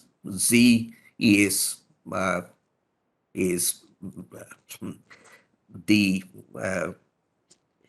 Z is the same as S sub 1, which is 40% of S sub S and all of that. So S sub ds is 2/3 of Z times S. So 0.044 2/3 Z of 0.2, S of 1.35, I of 1. That gives you 0.0792 or 0.79%, which being lower than 0.83%, we are okay.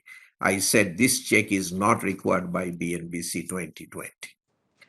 Now, if we were to do the same problem by AC 705, the first branch should be from 0 to T sub S, which is 0.8 second. This is the BNBC ramp from 0 to T sub S of 0.8 second.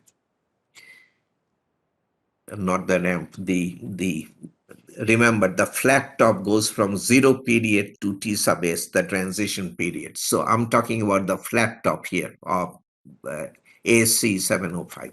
Flat top defined by S sub ds divided by R over I. Okay. S sub ds for zone 2 soil type SD, if you go to BNBC appendix C, S sub ds is 0.45. You divide that by 5, you get 9%. The descending branch, which goes from T sub C to T sub L or T sub D, T sub D is 2 second.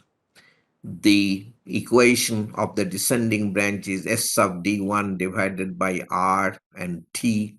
S sub D1, if you go to appendix C, is 0.36 divided by 5 and T. So at 2 second period, it is 0.72 divided by T or 0.36, 3.6%, which is identical to what we got by BNBC. The third branch beyond 2 second, this is the equation in AC 705.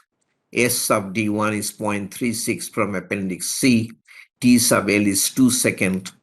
R sub I, R is 5, I is 1, T squared. So it is 144 divided by T squared. At T equal to 4 seconds, we get a value of 0.9%. That being larger than the minimum of 0.79%, we are okay. And somehow this is the only place there was a little bit of a difference between AC7 and BNBC. By BNBC, we got 0.83%. This is 0.9%. I have not quite figured out where it is creeping in from. They are not identical, but they are very, very close. So the two approaches are really they look different. They are not different. Okay. So in the design base shear equations, we have the period T, we have R, we have I. So we have to discuss all of that. The period can be calculated by period is a function, remember, of the mass and the stiffness. To start with, before we have designed our building, we do not know the mass and the stiffness. So we cannot calculate period. And without period, we cannot calculate the seismic forces. So it is the classic chicken and the egg situation. Which comes first? So that being the case, our codes give us approximate period with which to begin the process. Okay? And having started with approximate period, having gone part of the way through design, if we want to refine our approximate period, the code enables us to do so. We can calculate period by any rational procedure that is in conformance with the principles of mechanics. Okay. The problem with rationally computed period, however, is that it is a function of the stiffness assumptions that we make. For a concrete structure, by taking cracked section properties and by taking cracked section properties as low as we choose, we are in a position to calculate a period as long as we want it to be, which will then translate into a design base shear as low as you would like to design for. And that is not the idea behind the privilege of rational period computation. That is not supposed to be a license to lower the design base shear as much as you would like. So there is always a limit on rationally computed period. You can calculate as long as you want it to be, but you cannot use any larger than a multiplier times the approximate period. So that is the overall picture.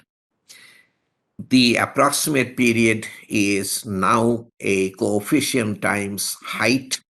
This is the structural height as defined, raised to the power raised to the power something. The something is x in AC 705 and m in BNBC 2020. Okay, these are the coefficients. For moment resisting frames of steel, 0724 height raised to the power zero point 0.8.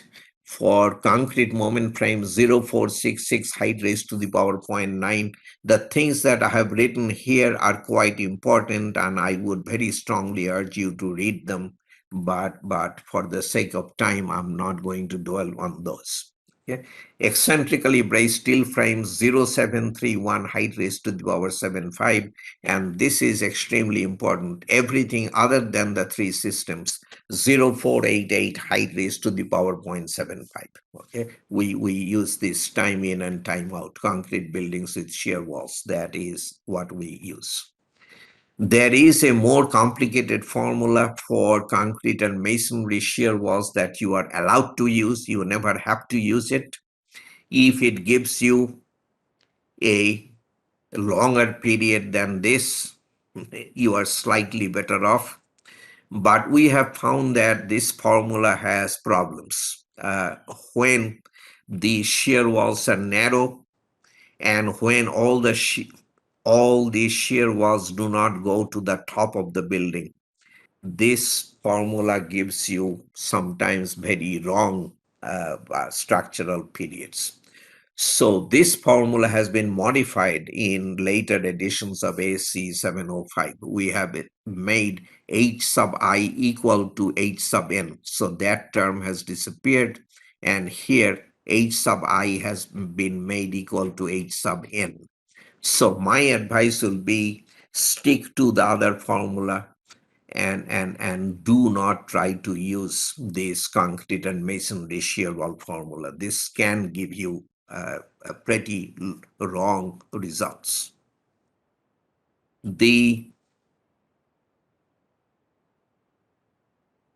Remember, rationally computed period cannot be taken any larger than a multiplier times the transition period, the approximate period. Okay, so in AC 705, rationally computed period shall be no larger than less than or equal to a multiplier C sub U times the approximate period. The less than or equal to has become that sign, I'm sorry. In BNBC, that C sub U is a fixed 1.4. So you cannot take a rationally computed period any larger than 140% of the transition period. In AC 705, the C sub U is a function of S sub D1, the long period design spectral acceleration, and it goes from 1.4 to 1.7. So BNBC has settled for the lowest number, 1.4. This is important. You can calculate a rational period as long as you'd like it to be, but you cannot use something any larger than 1.4 times the rational period. The 1.4 times the approximate period, I meant to say. Okay. AC7 says something that is pretty important. In force calculations, you are always restricted to no more than 140% of approximate period in your case. In AC 705, that restriction need not apply in drift computations. Because in drift computations, if you go with larger values of period, you will be penalizing yourself. BNBC does not tell you that, so which is no loss. But I did want to point out that in deflection calculations, ASC7 does not restrict us to the upper bound on rationally computed period. Okay, then the R value. Okay. Looking at that time, I think what will happen is I will probably go all the way up to the bottom of the hour, which will be what, 9:30 in Dhaka. Probably no questions today. Tomorrow I will do the last part on load combinations, which I don't think I'll get to today, and the irregularity, and I'll probably leave it at that. I was thinking of non-structural elements, but I probably will not go there, and that will give us time for question and answer. So let me see if there are a few minutes left. I'll take a few questions, but otherwise that's the way it's going to be. This is a lot of stuff and a lot of important stuff, and I did want to start with the basics, because to me, and that is very, very important. Just to run numbers is okay. Now R is in the design base shear equation, but there are also two other very important design parameters, C sub D and omega sub 0, that we have to talk about. Yeah.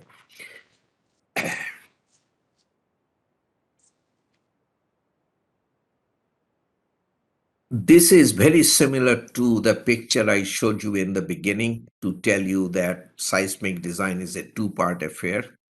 We have the load displacement relationship of a particular structure subject, let us say, to the design earthquake of BNBC 2020. This is the load displacement curve. The lateral seismic force is on the y-axis. The lateral deflection is on the x-axis. If the response were elastic up to the design earthquake, then this would have been the load displacement curve. The force induced in the structure would have been V sub capital E, and the displacement suffered by the structure would have been delta sub capital E. Okay. In reality, this is the curve. Now, so to have elastic behavior in the design earthquake, we would have had to design the structure for a strength equal to V sub E. Our code allows us to design for a much lower base shear V. R is the ratio between the two. V is equal to V sub capital E divided by R. Okay, so that's the R value.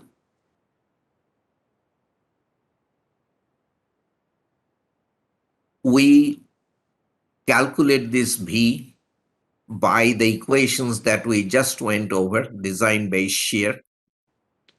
We distribute that along the height of the structure in the manner prescribed in the code, and I'll show you that very soon. We analyze our structure under those distributed forces. The resulting deflections at the various floor levels are lowercase delta sub x e, x for floor level x, e for elastically computed. Okay. Now, those elastically computed displacements are not the displacements the structure will undergo if the design earthquake were actually to hit. Our estimate of actual design earthquake displacements, delta sub x, is C sub d times delta sub xc. C sub d is called a deflection amplification factor. It takes us from elastically computed displacements under code prescribed seismic forces to estimated design earthquake displacements. Okay, so R and C sub d. Omega sub 0 is something totally different. Let us say the analysis that gave us delta sub xc at floor level x also gave us 100 foot kips of bending moment at the support section of a beam. Okay, 100 foot kips of bending moment at the support section of a beam. If we want to figure out the very largest bending moment that can happen at that support section under the design earthquake, our estimate of that would be omega sub 0 times 100 foot kips. For a special moment frame, omega sub 0 equal to 3. So if elastic analysis under code prescribed seismic forces gives us a bending moment of 100 foot kips negative at the support section of a beam, the actual negative bending moment that can develop at that section is 300 foot kips. That's what omega sub 0 is about. Okay, it is not a system level factor, it's more like a member level factor. I want to emphasize that. So C sub D are omega sub 0.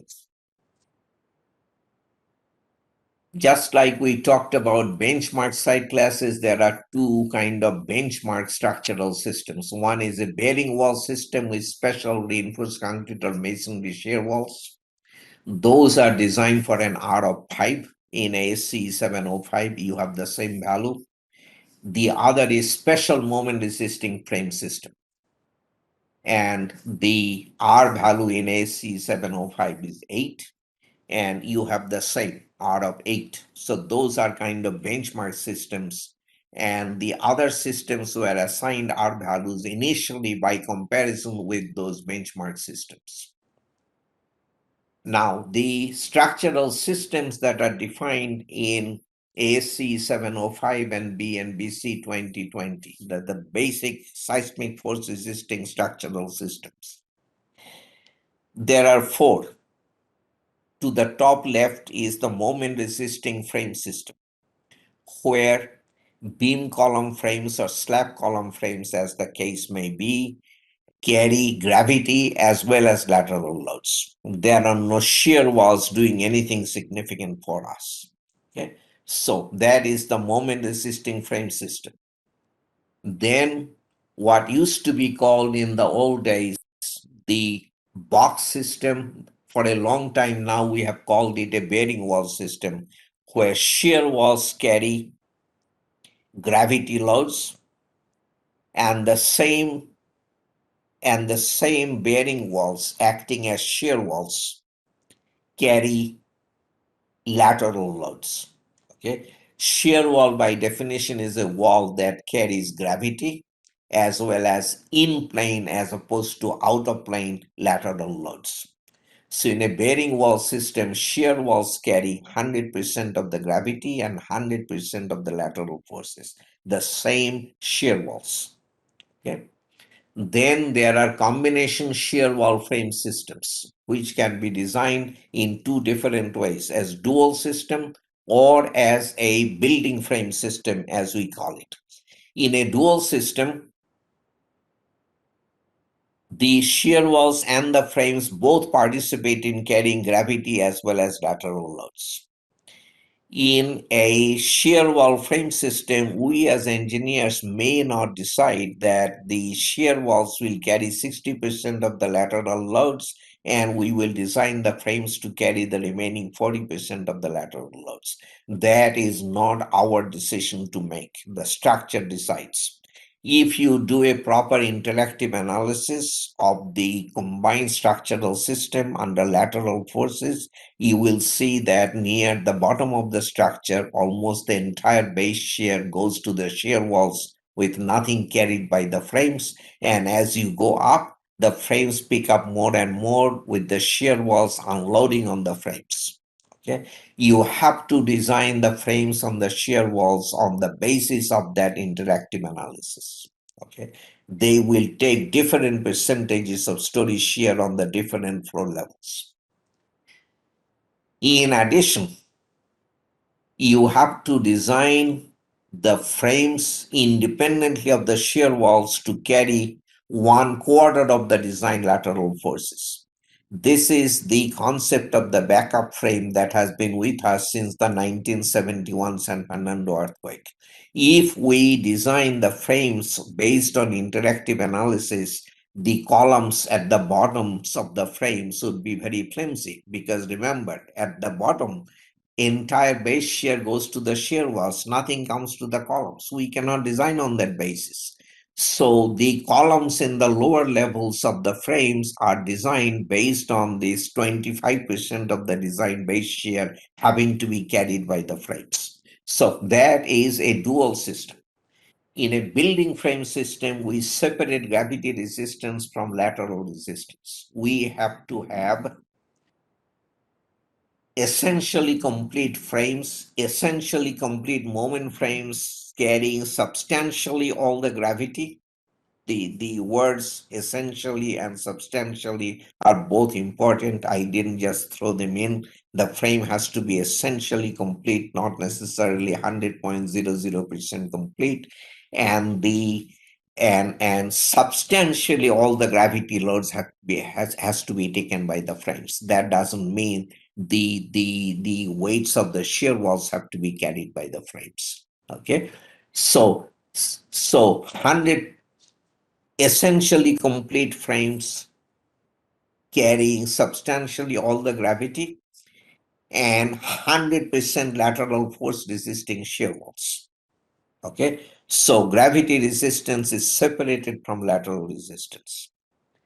In that type of a system, something very important is deformation compatibility. You have to check and make sure that the gravity frames can continue to carry full factor gravity loads as they deform together with the seismic force resisting system all the way up to the design earthquake displacements. Okay, this deformation compatibility requirement is an integral part of the definition of the building frame system.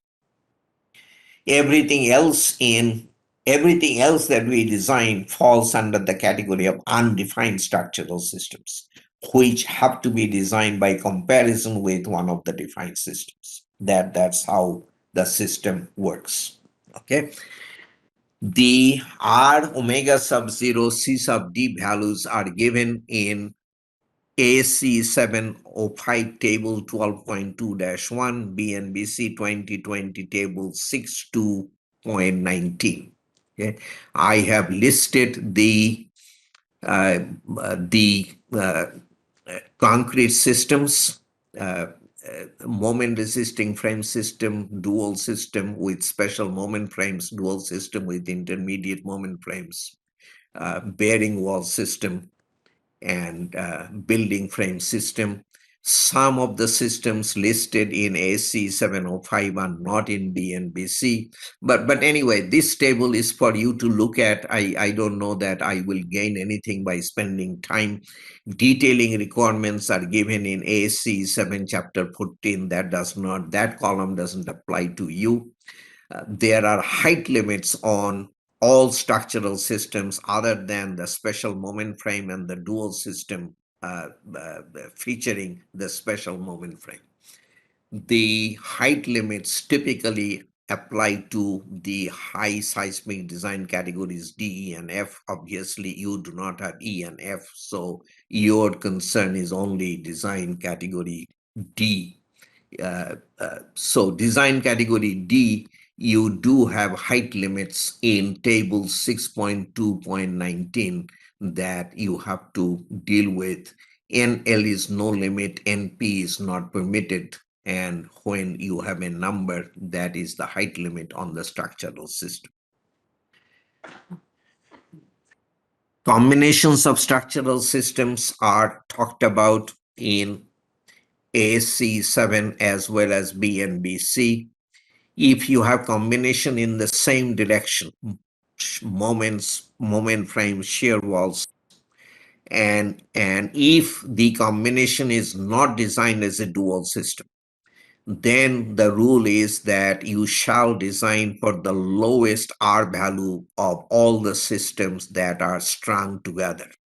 You have special moment frames and special shear walls strung together. You will have to design for an R of 5, not an R of 8. Okay, so the least value of R for any of the systems utilized in that direction.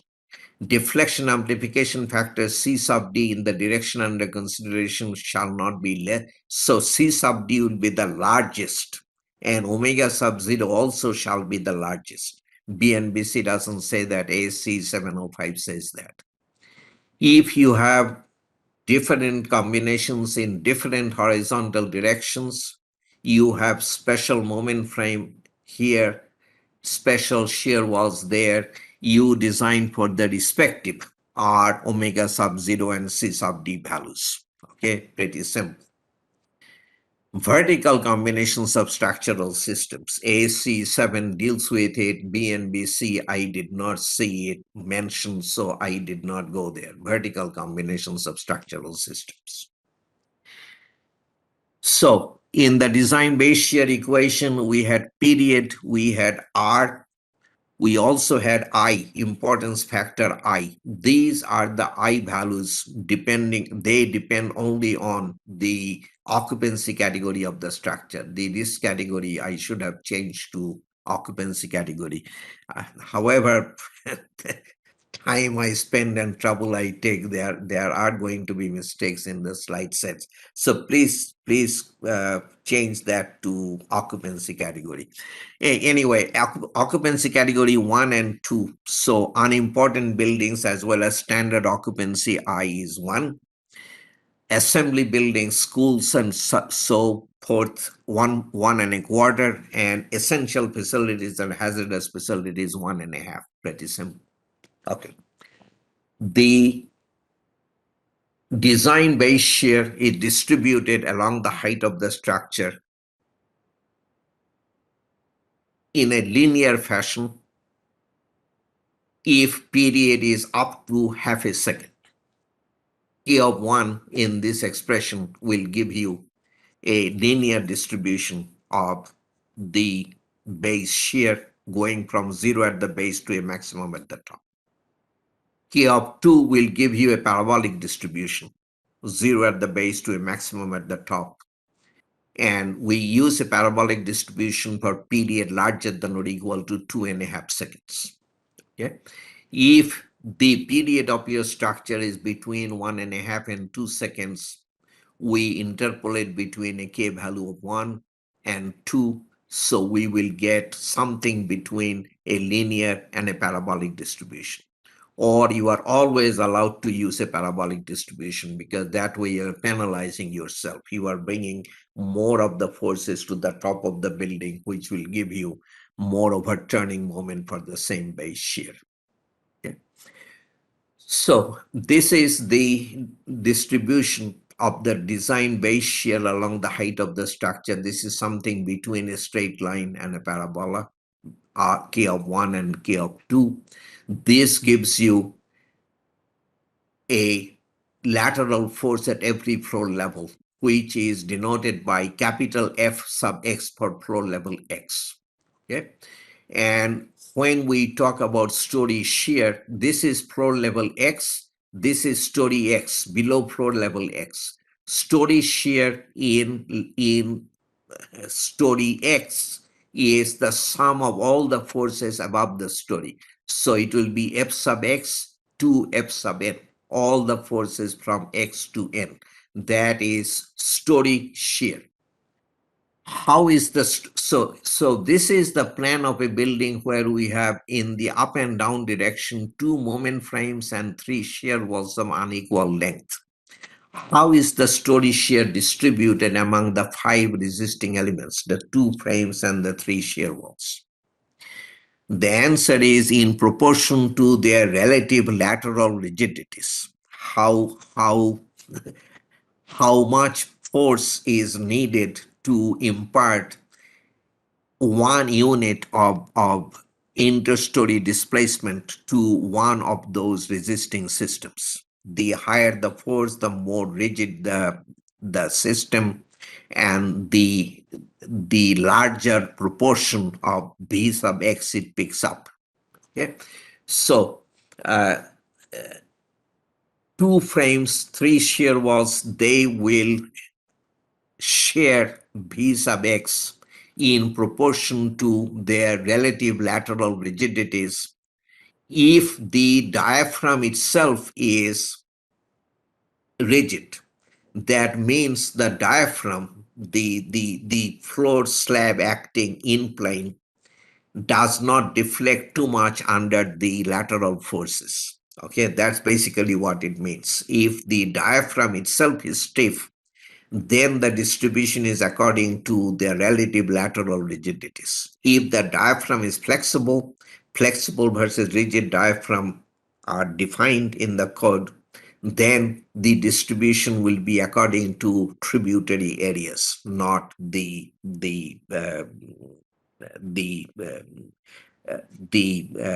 relative lateral rigidities. Okay. Now,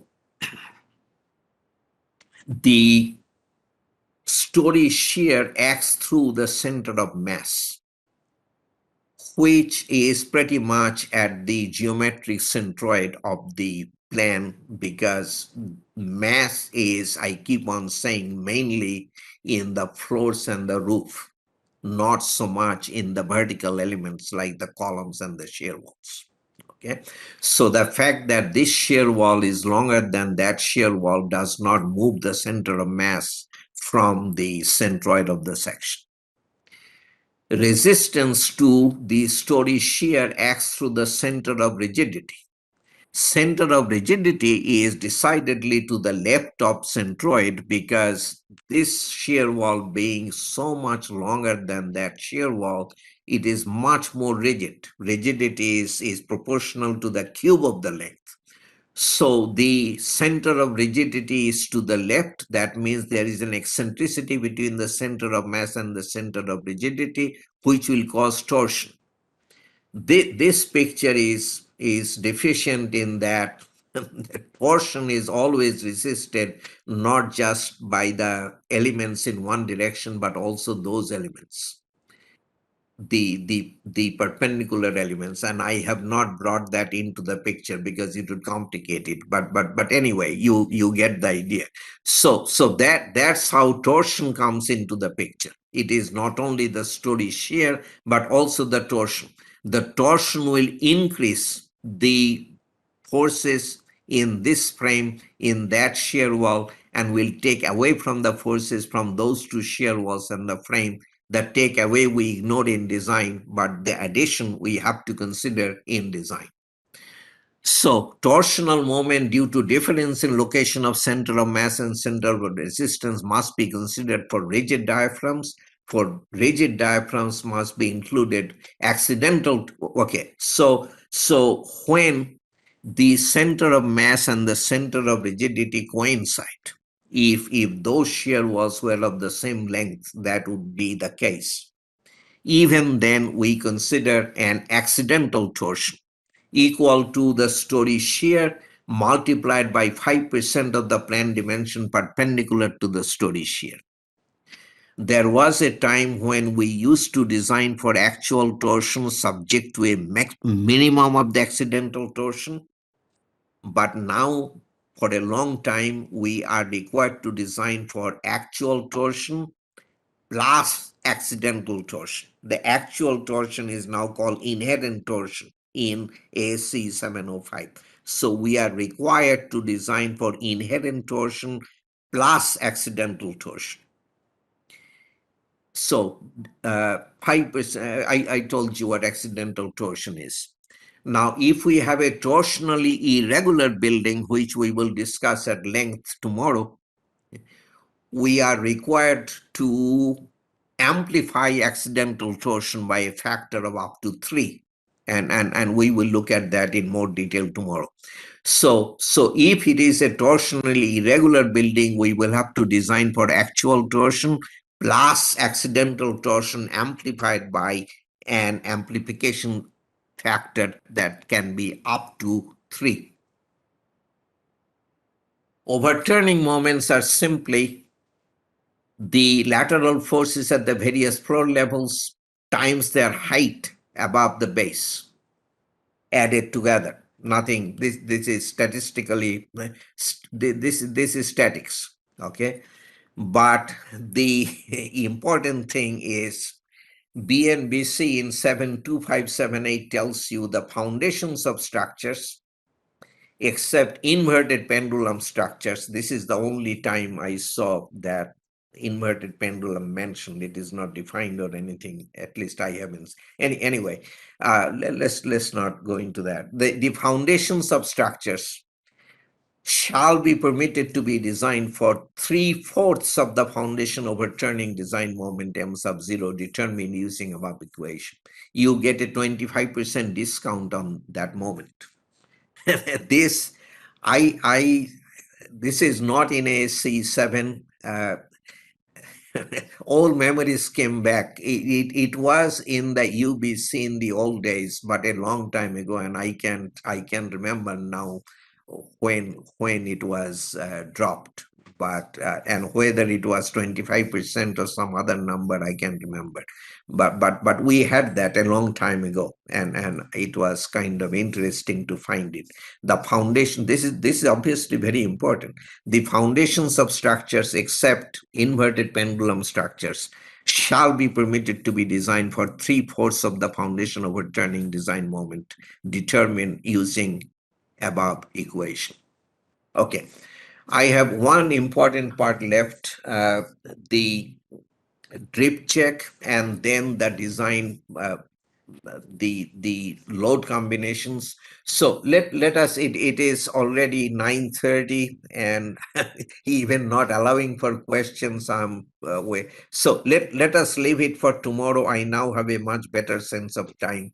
So tomorrow we would do the drip check, then the load combinations, then the irregularity, and I will give you a slide set for the non-structural elements, but I will not have time to discuss it face to face. And we will make some time for questions tomorrow. Okay, so that's it. Thank you so very much for your attention.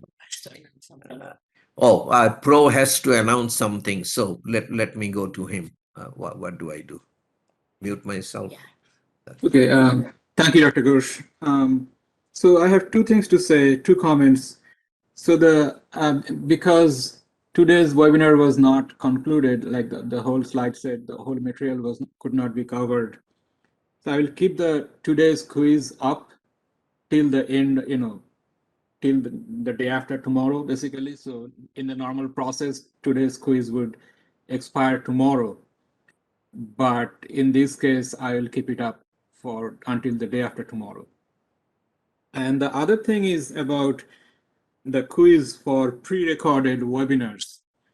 I'm not sure if anyone attending today is also attending any of our pre-recorded webinars, which are basically on various non-structural items like plumbing and fire resistance and architectural issues. In any case, we have received some emails, and some people seems to be a little confused about how the quiz for the pre-recorded webinars work. And they actually work exactly the same way a quiz for live webinars work. So you will need to come to the instruction page and go to the link through the instruction page so that your attendance gets logged. And that too needs to happen within a certain amount of time. Typically the quizzes start at 10 a.m. Dhaka time. I'm sorry, not quizzes. The pre-recorded webinars are open at 10 a.m. Dhaka time, and the end time kind of varies depending on the webinar. So you will need to, start watching it within a certain period of time from that 10 a.m. start time. If you log in after that, you will still see the webinar, you will still see the recording, but your attendance may not be logged. So make sure you log in time at 10 and through the instruction page, and then you should not have any problem attending taking the quiz, because we have received a few emails where people say that, okay, we viewed the recording, but when we try to go to the quiz, it says you did not attend. So there could be two possibilities why that is happening. These are the two possibilities, that either they are not going through the instruction page, because the pre-recorded webinars are on YouTube.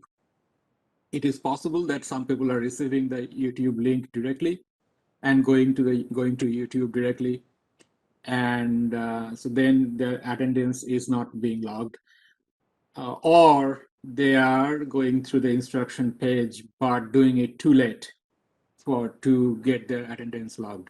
So keep those two things in mind, and everything should be fine. Okay, so that's all I had to say. Thank you. Back to you, Dr. Ghosh. Do you have anything more to say, or? Yeah, I think most people probably are gone. I would like to thank you very much for listening. Okay, bye.